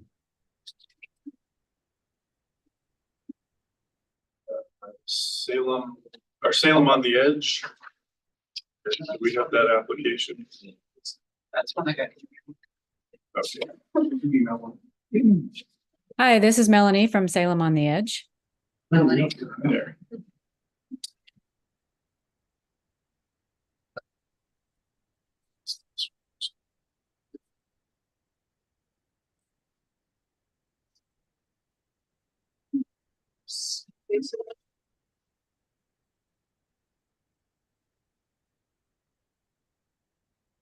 Hello? Yeah, we're here. We're Oh, just trying okay, to sorry. get our act together. Yeah. The internet's not real well, and you guys have been kind of cutting out a little bit. So I just wanted to make sure I was still here. You're still here. We're just very silent for a moment. That's okay. Yeah.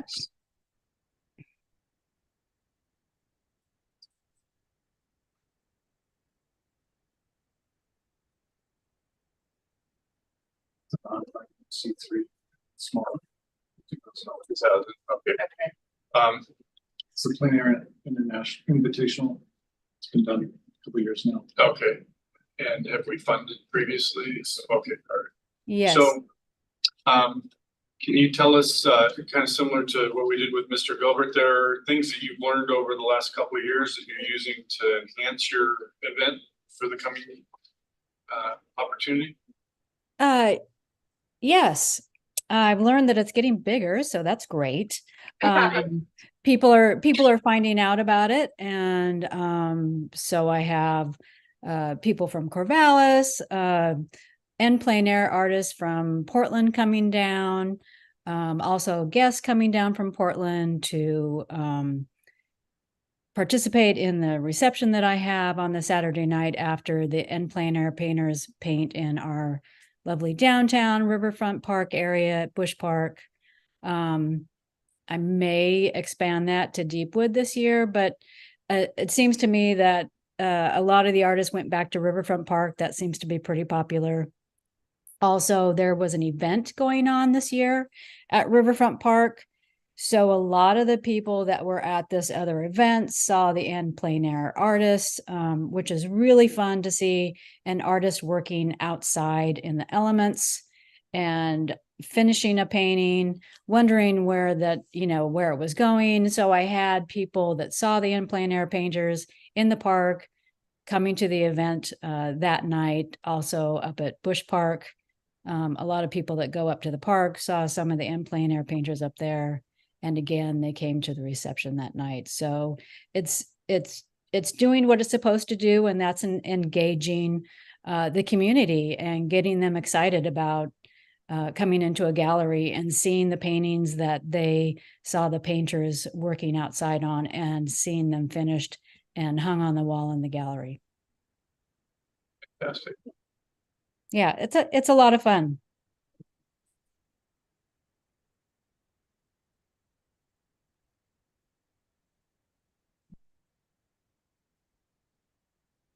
Good. Thank you very much for being here tonight.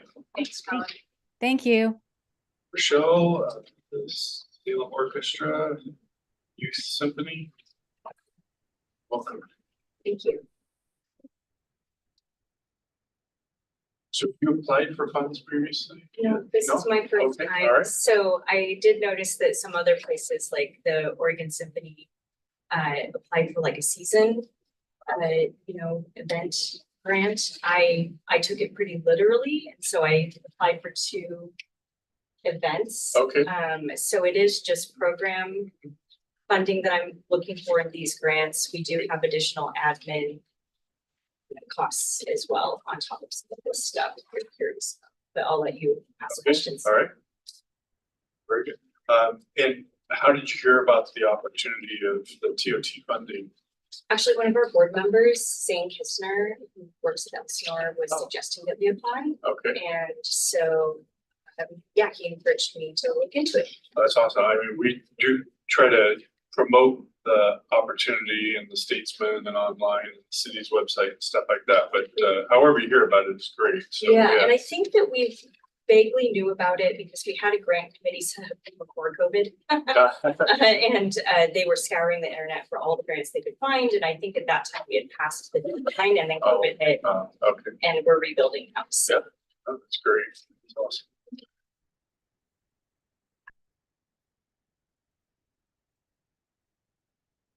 So your event is at the Elsinore? One of them is, the other one is at the Nazarene Church over on Market Street because they give us a heck of a deal to be on there. It has about 500 seats. Currently, we've been having about 300-ish at our concerts, and that's what I based it on. And that's pretty modest because, you know, with increased marketing, we could certainly draw a lot more people than that. Would love to answer the questions about how we integrate other communities and youth and stuff too. But I'll let you ask the questions. I do think that your strategy of doing this with youth is wise, since Salem Kaiser has such a great music program. I grew up here, Oh, so there you I go. went through the program. So I'm just so passionate about, and don't get me wrong, you know, Oregon Symphony is wonderful. I love that they come here and they bring their own thing. And I would love to have a homegrown professional orchestra where the amazing talent that lives here can actually get paid and work as musicians. So that's our goal, as well as connecting very directly with the high schools and the amazing program we have here in the school district, so that those students can look forward to an orchestra that they could maybe play with someday as well. How much do you charge for tickets? It depends on the concert. So for instance, at the Elsinore, we charge a little bit more. I believe adult tickets are 38. We position ourselves between the Oregon Symphony and the volunteer groups. So we're like a little more than the volunteer groups. We're, you know, because we're professional, but we position ourselves slightly less than the Oregon Symphony because we're not the Oregon Symphony.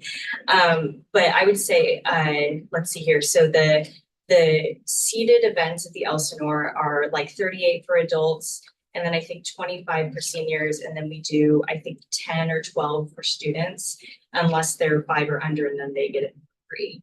And then for the open seating events at like the Nazarene Church, I think it goes down from there, and it's like 32 for an adult, 20 for seniors, and like 8 for students. So it just depends on if it's reserved seating or not. So I'll ask the question, what are you doing to reach out to more diversified groups? Yeah, well, and I love the question that you had asked, or that she had also asked earlier, like reaching out to diversified groups, but also like, how are you reaching out to audiences that maybe aren't, you know, because the audiences are aging. Right. I've noticed that we've actually had a pretty decent turnout for younger people. And I think it is part of our strategy of really connecting directly with the high schools. There are a few high school teachers and other professionals in the area who actually teach at the school districts or are involved with the youth symphony that play with our orchestra. And also like the Snowman, for instance, that's something we're hoping to do annually. It is the most amazing concert if you haven't been, but we actually show the film and play the music. And because the Snowman is it's an animated film that is, there's no speaking in it at all. You just watch the film and just let the music kind of guide you through the journey this young boy is going on with the Snowman. And it's just absolutely magical. But integrating things like this that broaden the age range of the type of people who are interested, it would like it to become a new family tradition and kind of own this concert, because so many people do the Nutcracker or all the other stuff. This is something unique we can bring. And yeah, just getting in touch with the schools. And we have several of our musicians as well that are in the what is it, the private lessons project in town that works with diversified youth and making sure to offer scholarships if there's a need base for like our Salem Orchestra Music Academy that we do during the summertime. And just making sure to reach out to volunteers and board members that we are interested in acquiring to our program and having a diverse lens in that as well. And just really making sure to network with the right types of people to make sure we're getting as many different perspectives and cultural backgrounds or identity or, you know, backgrounds as we can. Rochelle, just to clarify, the grant request is for 6,000 or 3,000? Say 3 per event, so 6 total, yeah.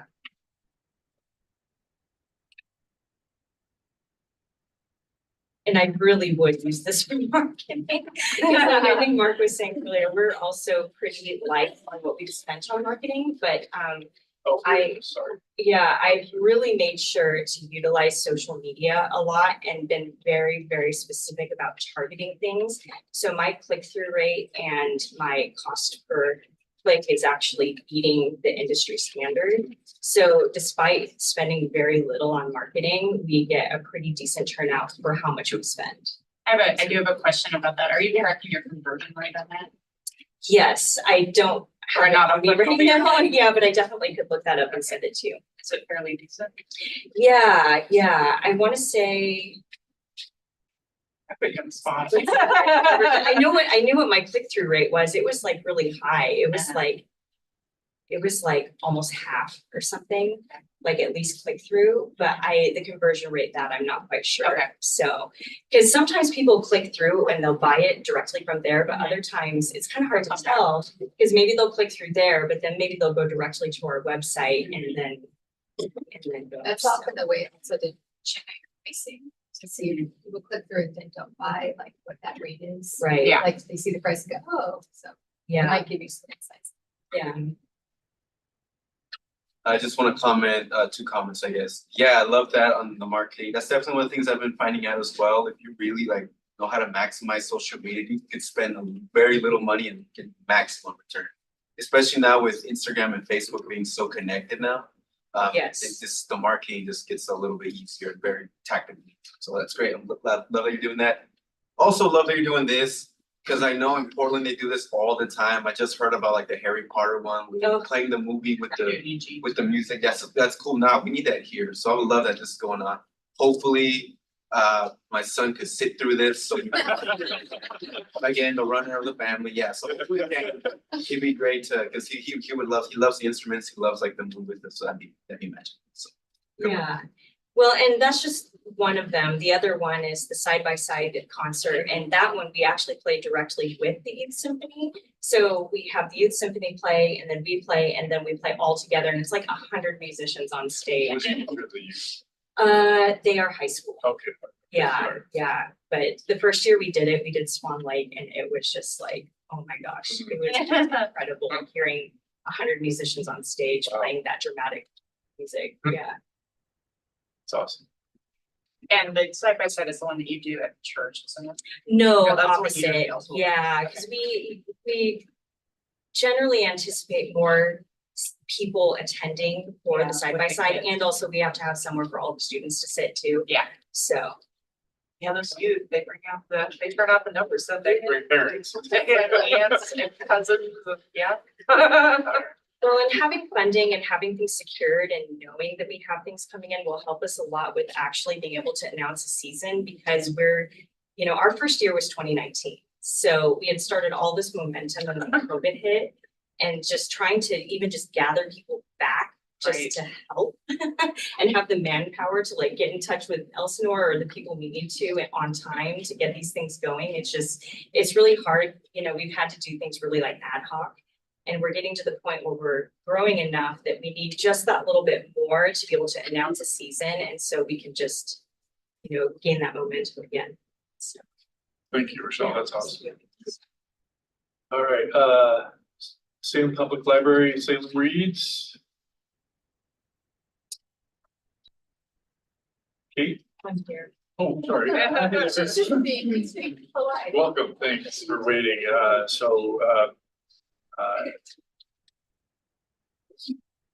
Got a good book that you picked, or yes? Just the one. Yeah. Yes. And so, for those of you who don't know, each year we have a committee that selects a few books that meet our criteria, and then we put it to a public vote. And this year they chose The Inheritance of Orchidea. That is a book that's written by a Hispanic author, Hispanic characters. It's set in Ecuador. The reason I've been winging it out tonight is that we also have a program in Laos, which is a professor from Willamette University talking about the writing genre of magical realism. And we have 50 people up there that are, February is a very busy month here. I brought the event schedules that are on the table. And so we have another 10 probably events that will be happening. Book discussion groups, workshops, various other things.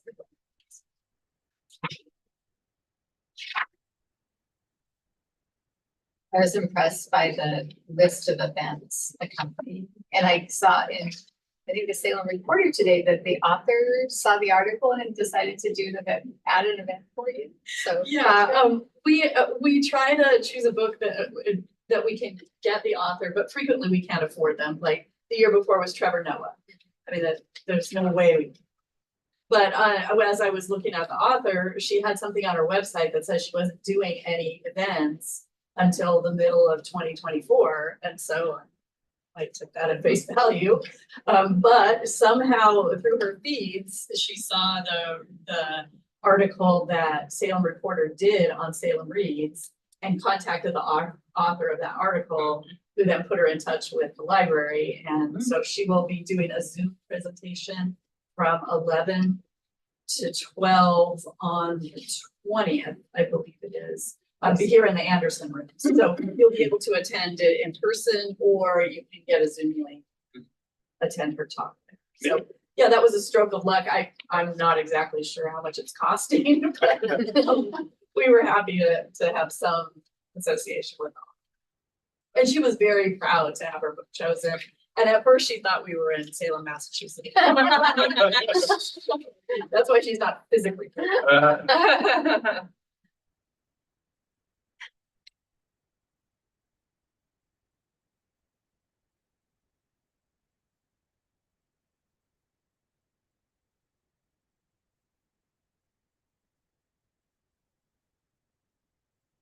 Yeah, so I wanted to ask, are there any aspects of this event or program that attract people from outside the Salem area, like attend lectures or attend the activities? I would say no. Good. It's pretty clear that it's mostly locals. We measure the attendance at the book giveaway, which is in December, and we ask everyone for their zip code. And maybe every once in a while we get someone from Tigard or from Falls City, but really it's very Salem based. And so as we apply for this, we cannot tout room nights, but we can tout in improving the quality of life. especially for the readers. I don't think enough events are for the reader. And these books, of course, go into the collection that people can check out forever. Yes, and we also provide classroom kits for all of the Salem or the Salem Kaiser School District high school classes. So each school gets about 45 books, so they can do programs around that. And then they also get some copies that go into the individual libraries, so that children that are reading them outside of classroom have access.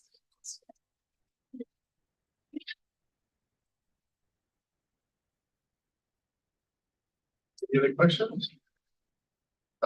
I just wanted to mention that I really like the metrics they're using to diversify your audiences. It's very intentional, very straightforward, I'm a big fan of it. So I love that you're really trying to be more engaged with your DEI. Just the libraries, more people should be utilizing the libraries. So I'm really glad that there's something like this. So And I would also like to thank Carly, is that she's been a long supporter of Salem Reads and slips our information in wherever she can, digital or print. And she's also served on the program committee over the years. So thanks for all you do. Kudos for Carly. Thank you very much, Kate. Next we have the Salem Seekers 2024, the Glass Birds, and Pamela. Hi, Pamela. Welcome. So, any questions for Pamela regarding the Salem Seekers? Can you clarify your project timeline? Absolutely. So Salem Seekers will be during the warm, beautiful summer months of Salem. We'll tend to get outside and go to the park. So we'll start in June, July, August, and wrap up in September. So one park per month of each of those months. Great. I really liked how you described moving the project around to different parts to help people, first of all, to like get services to neighborhoods, but also for people who don't have cars or can't travel. So I think that was a really nice touch to really call that out, because we don't always think about that when we have centralized events that, oh, somebody who's way out south or way out northeast might not be able to physically. Thank you. Accessibility is really important. How many participants are you targeting approximately? So I use Facebook as my mode of advertising, and the way that I gather information is by how many people post the birds that they find, word of mouth from all the different meetings that I go to around town to talk with supporters and people who are involved in Salem Seekers, and then also likes and friends on Facebook. That's my mode of marketing. And so I put zero finances into marketing outside of what I get supported for. Salem Parks and Recreation supplies my yard signs for the parks. And so as far as counting how many people come in and out of parks, it's really going to be based off of how many people are actually going in on and off of those social media pages. Yeah. Do you have an estimate for this event of how many people you expect to participate? Yeah, probably about 800 people throughout the summer. So 200 per park. Correct. Okay. I thought the connections with the neighborhood associations was also a good idea. Thank you. They're They've been so right on same lockstep with me, picking out the parks where the neighborhood associations feel like there'd be the best benefit. Because I don't live in the areas. I live in West Salem, and I know what parks in West would probably be best to put birds in and have people really access those parks. But I don't know accessibility of north, south, and east. And so having people who really know those locations best, that's where I want to put take the information from.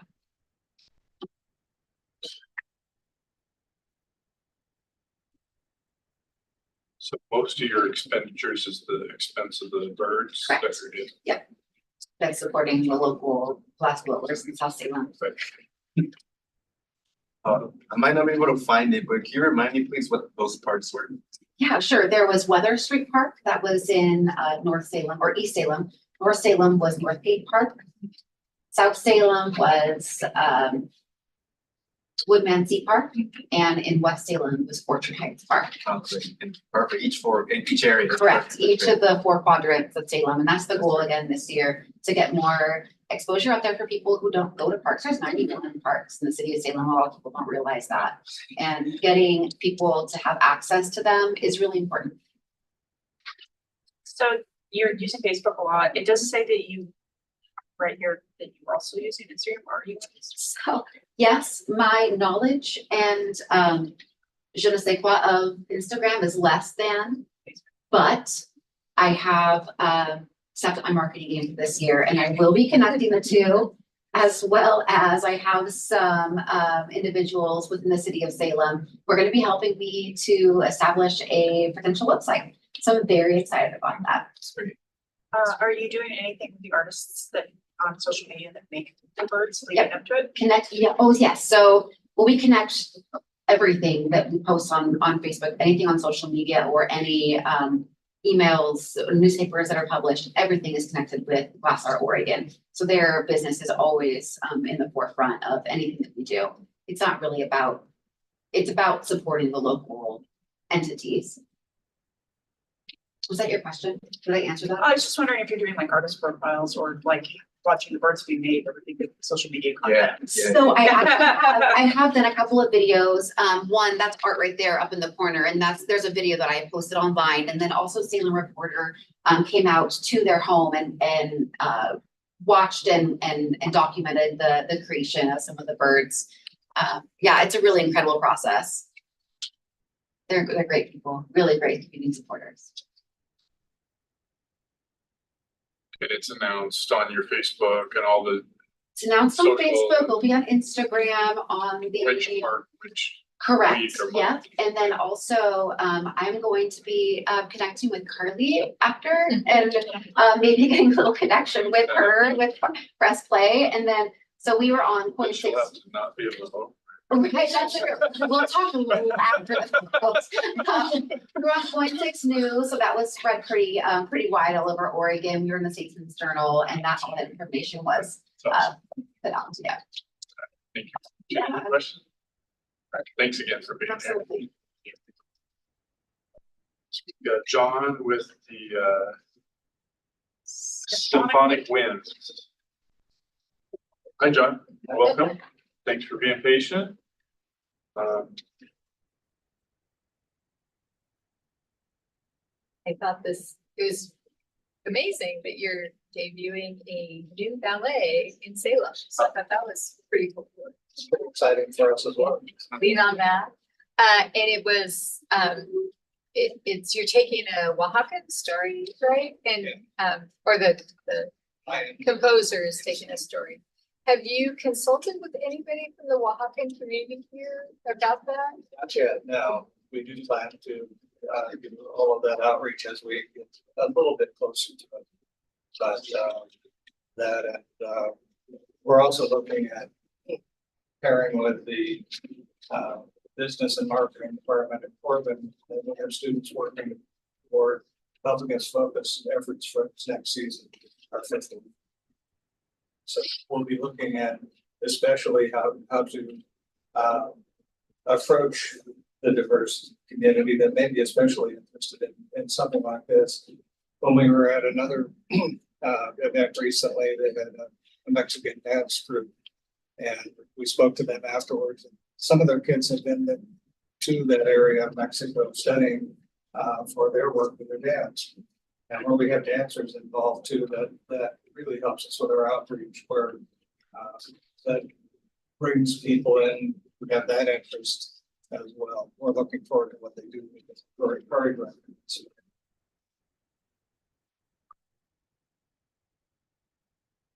And is it a one night event or multiple nights? At this point, it's a one night event.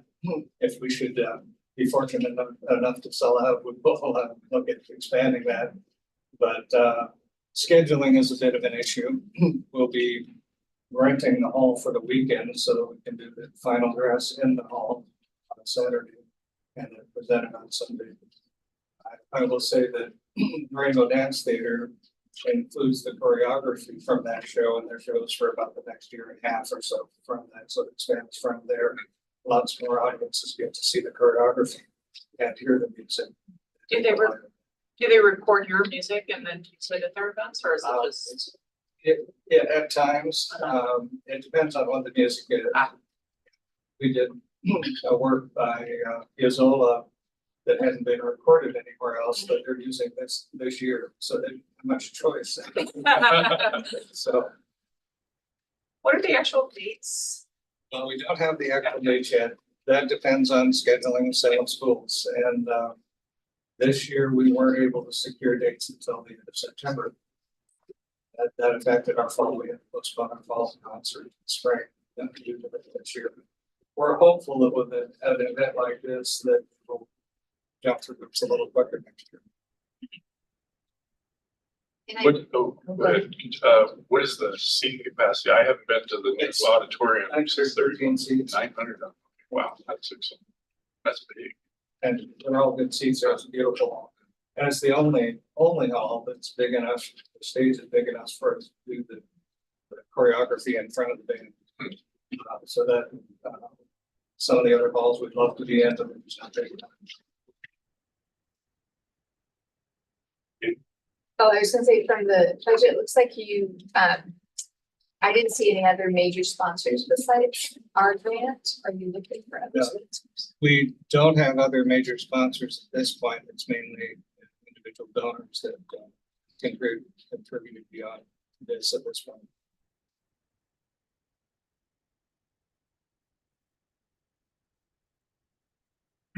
I will say the composer has helped us a lot with that. He's reduced his fees significantly for a full ballet. Yeah, I saw that.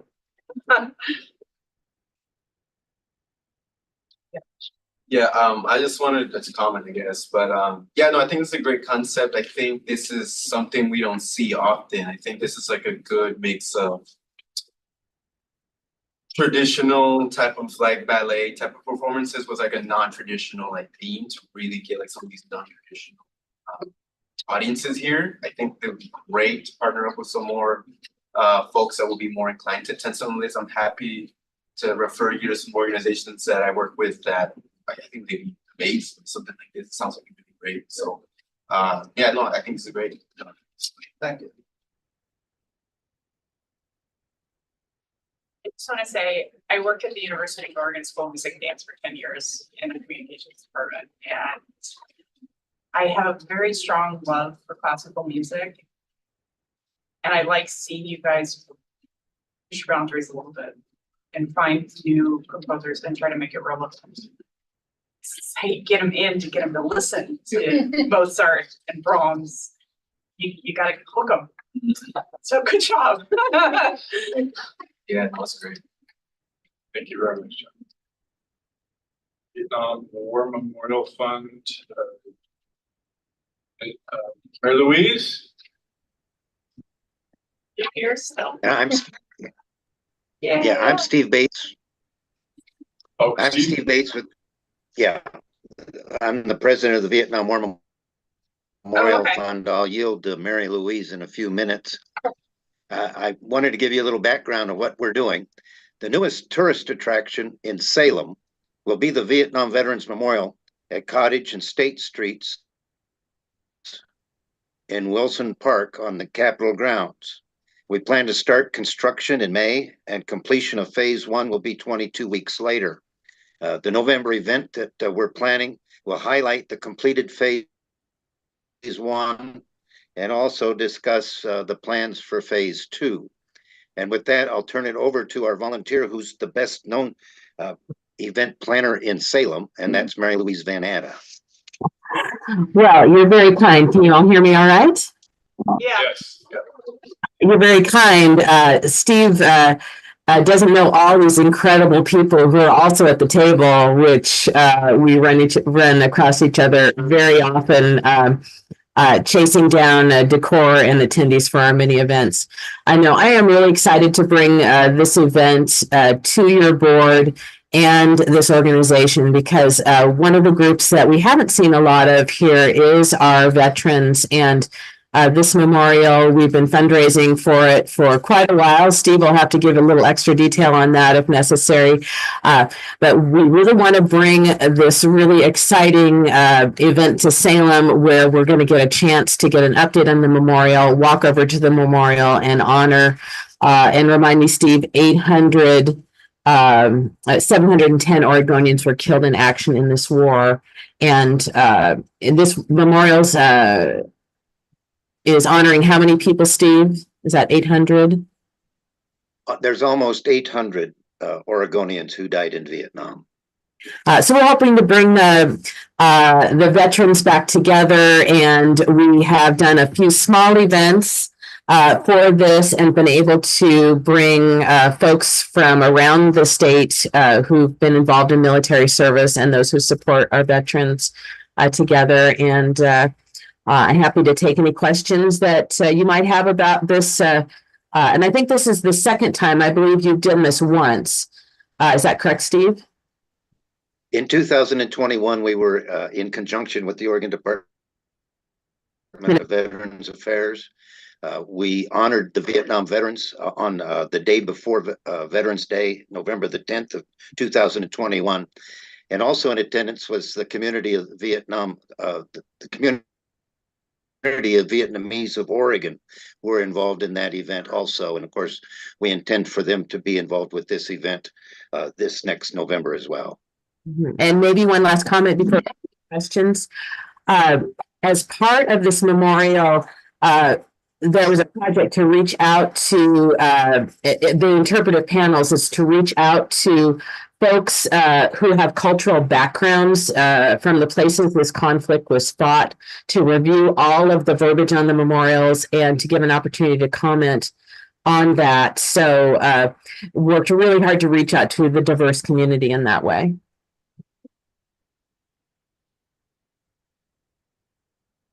And I'm happy to take any questions, although anything technical would have to go to Steve. And have you raised all the funds? Oh, I see you have a little fundraising symbol there. So you're still raising funds for the memorial? Yes, we're still raising funds for the memorial. For phase one, we're almost there. We're about $400,000 short.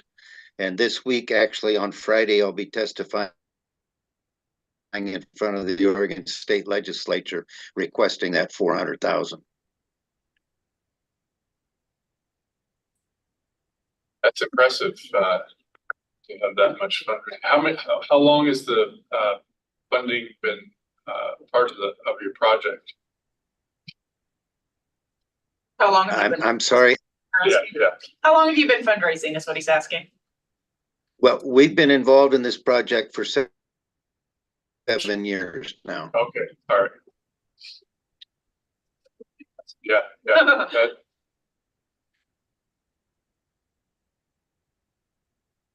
And I believe there's a memorial for every war except for the Vietnam veterans. Is that correct, Steve? I'm sorry, I didn't hear the whole question. I think this is the only there is no current Vietnam War memorial in the Salem area, but there is for all the other wars. That is correct. In our capital city of Salem, there is no Vietnam memorial, and that's why we're building this on the Capitol grounds. The Vietnam War is second only to the World War II for the number of war casualties of a particular war. So between the two, the World War II memorial, which will be to the north, and then the Vietnam memorial will be to the south, there on facing Cottage Street. Between those two memorials, we'll be honoring 75% of Oregon's war dead.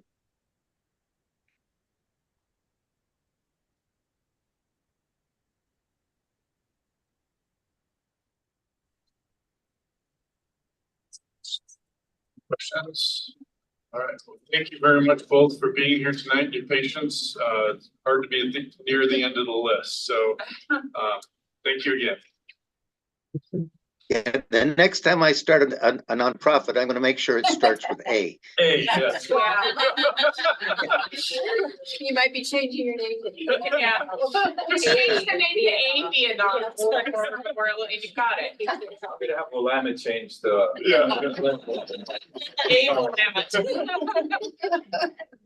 And thank you all for this opportunity. Then if we all do it. Thank you. All right, next up is the Willamette Master Course. Christine. Hi, Christine. How are you? Still awake, good Yeah. job. My husband last night also said we should change it to annual. We've got annual. Yeah. So annual veterans school. My last name being Whiteside, I have a really new. There you go. CYSETT, CTPAB. Yeah. All right, so any questions for Christine? While you're looking at that, I want to mention that this is a perfect segue because we had a big ad in the back of this year's veterans program for that memorial fund. It was a full page color ad in our program. So just thought that was interesting that you were right after that. Good synergy. Yeah. You put in your and I see something that the Latin America concert is. Tell me, is that by Latin American composers or is that What's the Latin American angle? So it is full Latin American. There will be works from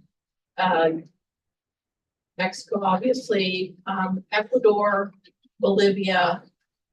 I don't know all of them yet because Paul tosses stuff out as we get closer to the concert, but we're also working with a professor at Lewiston Park who himself is a Latin American musician. And so he's kind of bringing that community together with us, acknowledging that we know way more than we do about this type of music.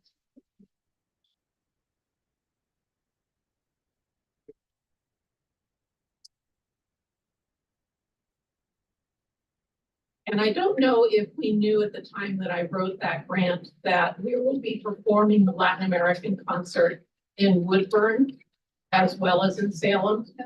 I don't know that we knew that when I wrote the grant, but that's been confirmed.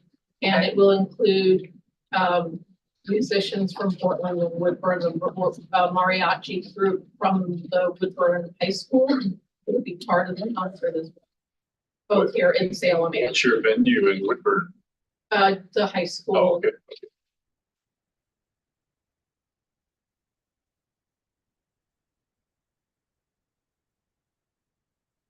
The Veterans Concert, there's been a change because our friends at the Festival Chorale also chose to do the Mozart Requiem in 2025. We have changed ours, let them do the Mozart, and we're doing a Parade Requiem. But that's the only thing that's changed in the program that is different from what I wrote on the grant.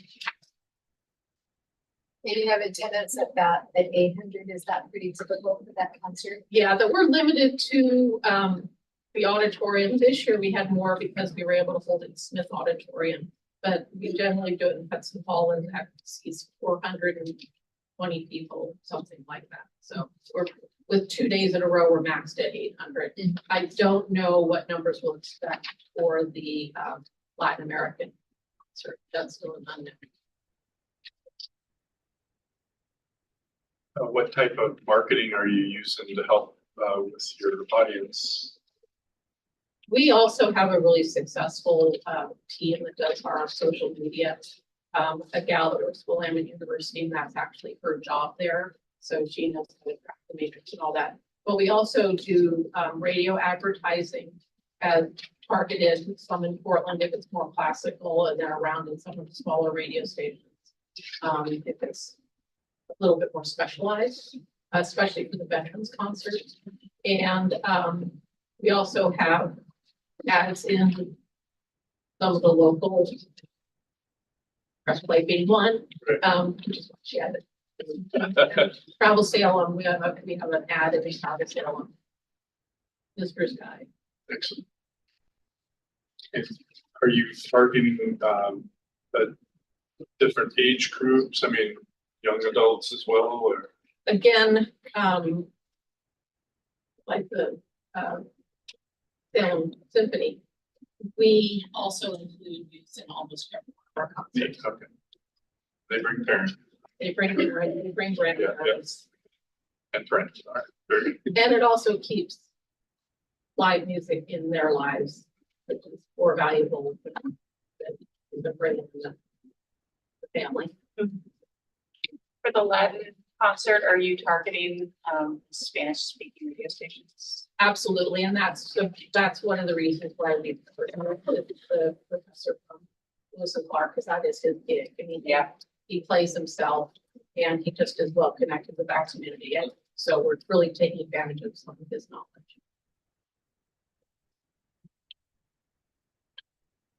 Great. Yeah, just want to comment again. I think this is a great like hybrid type of event of fusing like traditional with like non-traditional to get like new folks in there with such like new content like this. That's just great.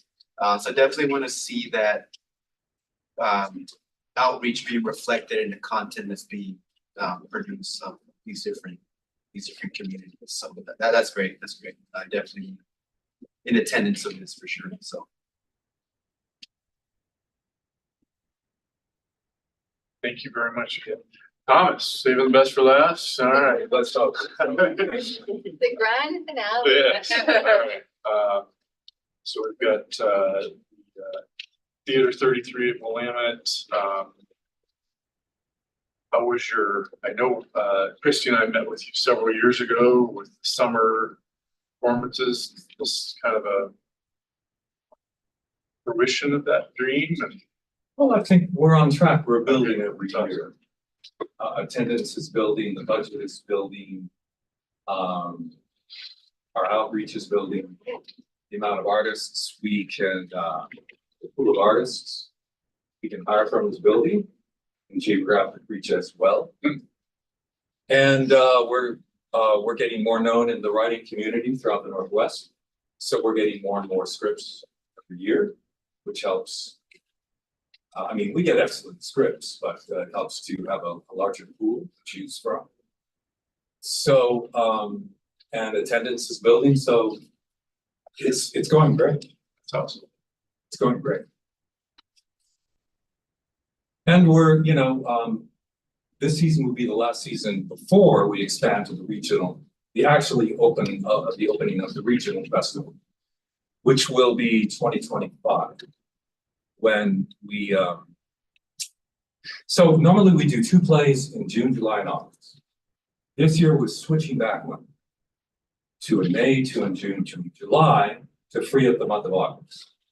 We're not going to do anything in August this year because we're preparing for 2025. In August, in 2025, is going to be the regional component. We're going to bring all the plays back, remount them, and run them in true repertory one night after the other. So if a person comes from Seattle for 4 days, they can see 4 plays, take in some education that we're going to have as well in the festival, seminars on playwriting, creative writing, and also I'm working with Hallie Ford to hopefully have a visual art exhibits throughout the month of August as well. So there'll be a lot of pulls in the festival. And the goal is to keep on adding things as through the years to expand the festival more and more. So so this year we're shifting back a month, so we know what it's like to produce in May, June, and July, rather than June, July, and August. So that's one major shift. Another a small thing that just happened, our playwriting course for high school students. It's been accredited by the Salem Kaiser School District. So we're gonna give a half a credit, elective, pass fail, but that's. Is it dual So, credit? I'm sorry? Are they getting dual credit? Are they getting college credit as well? Willamette, I'm working with Willamette to give a full credit. Transferable credit if, of course, the student goes to Willamette. But we've had 4 students now who have taken the playwriting course, who have gone to Willamette. That's all. I'm looking at your budget and it looks like, and I know you have some to be written grants on there. Yes. It looks like your revenues exceed your operating expenses by quite a lot, by like 27,000. Well, yes, that's because the 117,800. I included all the grants we've written. We're not going to get them all. And from past experience, I have a pretty good idea of what we're going to get. And so this budget is geared to breaking. In fact, I have an update. We have gotten so far now committed 20,000, and there's only 24,000 left that's still outstanding. So if we get half of that, that's 12,000. That's 32,000. That's right off budget to meet our 100,000 or $95,000. So it's kind of having to, you have to write more grants to get the ones that you get. Yeah. We don't get every grant. I wish we did. If I knew we were going to get every grant, then I'd write X number and that would be it. I have a question. When you go regional, what are your marketing plans to bring in audiences? Right, great question. Well, right now we are engaged in regional marketing to brand the festival with OPB radio advertising. There's lots of ways we get regional people. First of all of our playwrights are throughout the Northwest. And we've been doing this for 10 years, so we've had a lot of Northwest playwrights. They come to us, they love what happens with us. They go home, they talk about us wherever they live. As we expand our budget, we hire more professional actors from distance. They go home, talk about us, and people come to the festival. So that's the way it kind of happens organically. Marketing wise specifically, we are going to continue the OPB radio broadcasting this year and next year. Last year and this year, it's been mostly branding. 80% of the ads we bought were for branding. 20% were for individual shows. In 2025, all of the ads are going to be come to the festival, it's open. Come to the festival, it's open. Come to the festival, it's open. We're also going to expand this year and do some print advertising in Seattle, Portland, Eugene. Expand that in 2025 as well. So yeah, we're going to make a big marketing push, continue, I should say, as we grow the marketing into 2025. We see a lot of family, parents of students that are in the Seattle area coming down, you know, to see their kids and stuff. Right. At school. So I'm sure that helps make their weekend or time there more fulfilling. So. And you know, social media, we kind of juice Carly does. She's our social media person. So you can't vote on this one. She does an absolutely great job. I can attest to how much I love. Yeah, what there they you do, go. which is why I work for them, but. And you know, what we're doing is really unique. The product we're producing is unique. New play development, it's all over the East Coast, but it's rare out. And there's a scarcity of it. And that's why we feel confident that we'll be successfully growing this festival into hopefully something that has a big impact on sales in a relatively short amount of time. And so, right now, I don't know of any other festival who is doing what we're doing to the extent we're doing it and the scope we're doing. Certainly, I don't think there is. And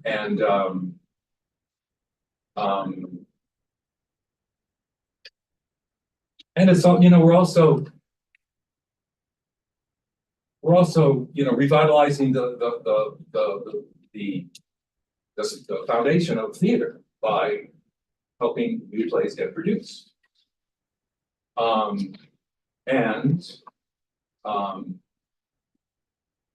We're developing a new audience with our donation attendance. We did the survey we did last summer showed that 32% of our audience is 40 years or younger.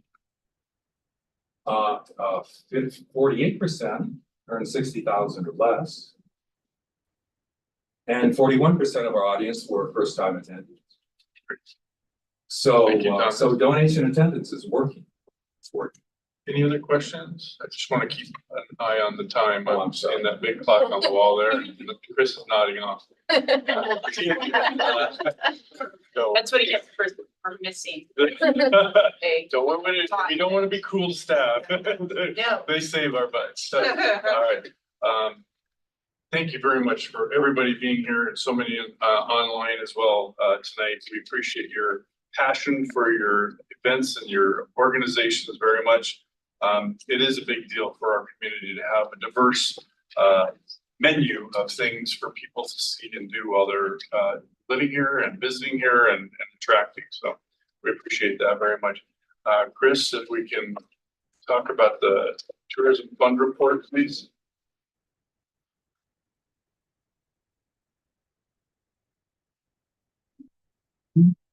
I appreciate the board's great preparedness tonight and being flexible with some of the stuff, but great job. So We made it through all. Yeah, you guys.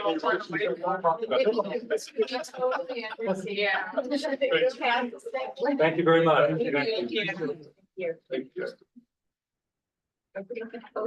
Oh, you'll notice it when you get out. All right. Guys, have a great meeting. All right. Okay, thank you. So just kind of to wrap up all those things that we have gone through. There were 9 facility operating grants. 4 capital improvement grants, and 42 events and project grants. Total of 55, which is a record. I blame you. Blame the marketing. shows. Yeah. Blame the marketing. I mean, because last year was like, I think 46 applications. And it's from 38 different organizations that submitted this year. And so there's a lot of requests there. Done the math of, How much? yeah, Yeah. and if we actually have, I mean, obviously it's next, but what, yeah, can you tell us some info? What's the verdict? So just estimating, it's around, if everything was passed, would be 770,000 plus. I just have to figure out the 60% minimum requirement for the facility operators, so that can kick it a little bit higher. Doesn't mean you have to pass everything. So if you really don't feel an organization. And we, for that, yeah, well, and then also we can choose to fund something at less. correct, you can So also that choose to reduce. we the can amount. share it over more, Spread it yeah, out a little more. Those are all options that are available. or not fund. But typically, so what will happen now is we'll go ahead and do it for us. Carly has the least amount to. Yeah, she's done already. I have read every single, I go through. She has all the opinions. We sit across from each other at the coffee house and explore and read together to keep each other accountable, and there are a lot of opinions that come from that side of the table. You were. I'm surprised that you don't have very many on your side either. But all that said is that by February 20th, give me your scores. I'll do the compilation. I'll do the high, low, and all the good necessary stuff. And then in the month of March, the March meeting, we'll have those all come back. You'll see what the end average score is for all of those passing scores, and then what funding is available. And you guys will make your final decisions. But do you know yet from the city, how much the city making sure city is not? It's not that much. But like by how much? It was 712,000 pretty much. So this is significantly more than, on a regular basis, it's about 15% of what we anticipate top collections being for that fiscal year. So I think we're projecting, last year we brought in 4.6 million. Sure, I think we're shooting about, it's kind of flat, as you'll see in the report. 4.9 maybe. And for next year, for the year that we'll be funding, I would be projecting about 5.2, you know, barring any black swan events. Not knowing what's going to happen. The crystal ball is just as good as anybody else's. So those are the nuances that. So what's about 50% of that is about 760,000. It's about 70,000. 750,000. It's close. It's close. It's really Okay. close. That's good. No more. I don't want to influence your guys' judging the score. Oh, we'll still be judging. Don't worry. It's our job to judge, literally, that is what we're doing. So let's go on with the agenda packet. So we'll go ahead and cover the January data for the report. And the rest of the information letters. That's that have been submitted. We'll have our undivided attention. Last person standing. Okay. Now, in the original one that I submitted or sent out last week, Thursday, I had an error in the numbers. I corrected that, had it printed out, so the print should be accurate. How dare you? I ran the report and I was up all night. captured February's data.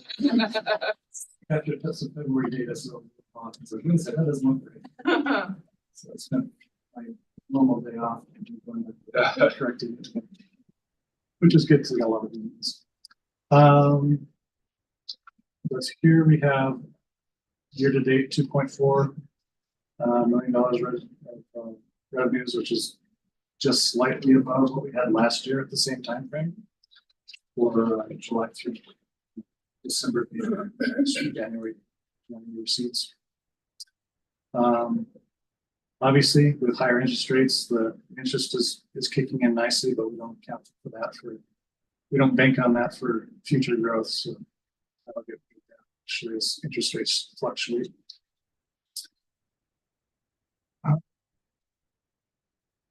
Conference and marketing, tourism, also far. Grants that have been paid out, we've actually paid out more, but we've also had, like, in the $300,000 was about, I think we had 36 applications that year that was approved. And then in the year that we're currently in, we had 46 or 40. So that's where that higher number is coming from. We have more applications, we're paying a little bit slightly more.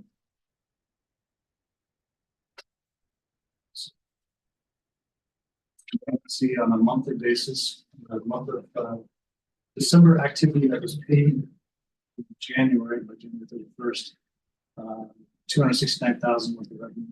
So it's a 6.9% increase over the same time frame last year. So We need overall, more stuff to happen in September and October.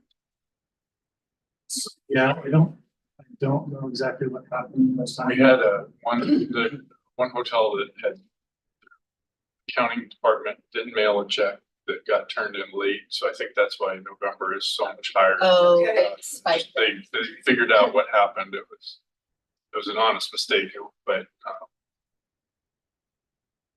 I think that was part of why November was so high. And also that's getting back to about the time, maybe not quite that far back, coming out of COVID, is you can see the difference: 3.1 million versus 4.3 of $1.3 million. Back at that time coming out of COVID, the pent-up demand was really there. And then last year it grew another 300,000, 330,000. So this is kind of where I'm at, estimating 4.7, 4.9. If we keep everything fairly constant for the revenues for the current year ending.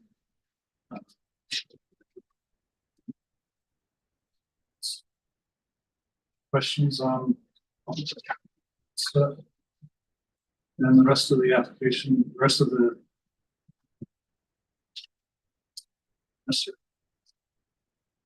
events, so we operated reports, they read through them, but moving here to take them. Questions. So back to the agenda. So we operators that sent in their second quarter reports, so the PC Gilbert's Food Museum, Elsinore, Silver and Front Carousel, Walnut Arts Center, and the Lounge Heritage Center.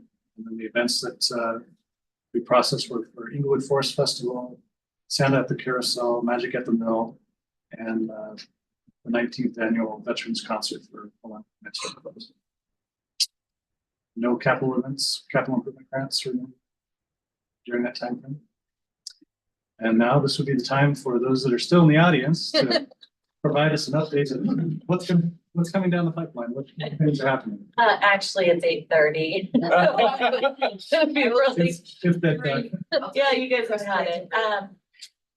I think the only thing that I really want to mention is if I could get a list of everyone that submitted a grant, I would love to reach out from Travel Salem and encourage them to submit their events to our website and things like that, because that's how we pull to all of our PR and everything. We look to that events calendar. So if that's possible, I'd love to get that.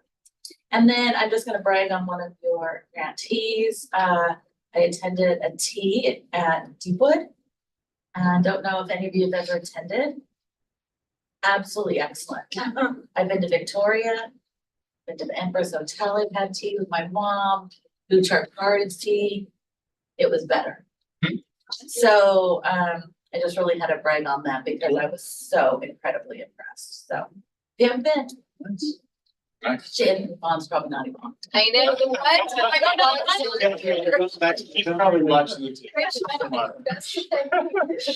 So. All right, thank you again, Irene, for sticking around to the end. That's awesome. So, But we still have Genoa and. oh, sorry. Online, and we still have, Mary Vanetta. I don't know if they have any announcements that they want to make, if they're still listening. Give you guys a second. Genoa or Mary? No, just thank you very much for the opportunity to be here today. Thank you. Well. First place on the table. All right, as far as parking lot items, I am still trying to recruit a hotel person to take my spot in July, so I hope to have somebody that will be brave enough. Tell me to do it. Tell me to do it. There you go. He's only had to come down from Camas or wherever. So, yeah, so he'd love that, but there's some. Place to stay after we like. There you go. But there's some good people that are very committed to helping, and so I'm hoping I can recruit somebody that I think they're just waiting to see if they have to step forward or if everybody else has to step backwards so that they're the ones that get picked. So, but yeah, exactly. But this will be the completion of my 13th year being on this board. So, yeah, so. You've done your time, man. Yeah, so. Do you have a deal with Taylor Swift that you have to leave on your 13th year? No, maybe I did. I saw more of her on Sunday than I've ever seen her, so. You and half the country. Yeah, so, but it has truly been a pleasure to be a part of it, and it's months away, but you know, this is obviously part of the excitement and responsibility of being on this board is what we're doing tonight when we're at home doing this scoring and just helping to make sure we're making Salem a great place to live and visit. So thank you. I'd like to say you've been one of the great hoteliers to deal with because we've had other ones on the board as someone who was sitting on the other side. And you're much more receptive and supportive. Well, I appreciate it. That's why I came back, because Tom Anderson said, this has got to change. So, because I had done my 7 years and then I was off for a year and they said, you got to come back. So It was hard without you. Yeah. Take a 3-year stint. Was it that long? Wow. It's a 3-year term. You want to serve one term. Okay, I didn't know he made it through one whole term. I have to go back to the record. Okay, all right, okay, yeah, but yeah, so it's been a hoot. So anything else for the parking lot or anything else before we adjourn? There was an email, I didn't respond to it because I think it's gonna go to the city manager maybe about figuring out a way in our applications for next year to include a my same preference. I don't know how we'll do that, but it was a request from Jessica Ramey, but I think on behalf of local businesses. And certainly would consider. Yeah, well, it's great, you know, great idea to do, so. I think we got some other revisions to look at too for our application. Yeah, there's always things. We can make a subcommittee with that. Yeah. And we should always also at some time talk about this format of the way we do it with people able to add stuff or, you know, we should probably just, it's unusual for grants. Usually It is, you yeah, get it the is. application, you read the application, that's what you get scored. So as we do it, we probably should consider it every year. And then of course, Especially as we start getting more applications. yes, that's like next thing. Okay. They start all blending together. Yeah. Which one is the big one? Which Yeah. one is the- And yeah, but for the every year it's good to process. All right, well, thank you, and we are adjourned. Thank you. Mostly Mary Lou's problem.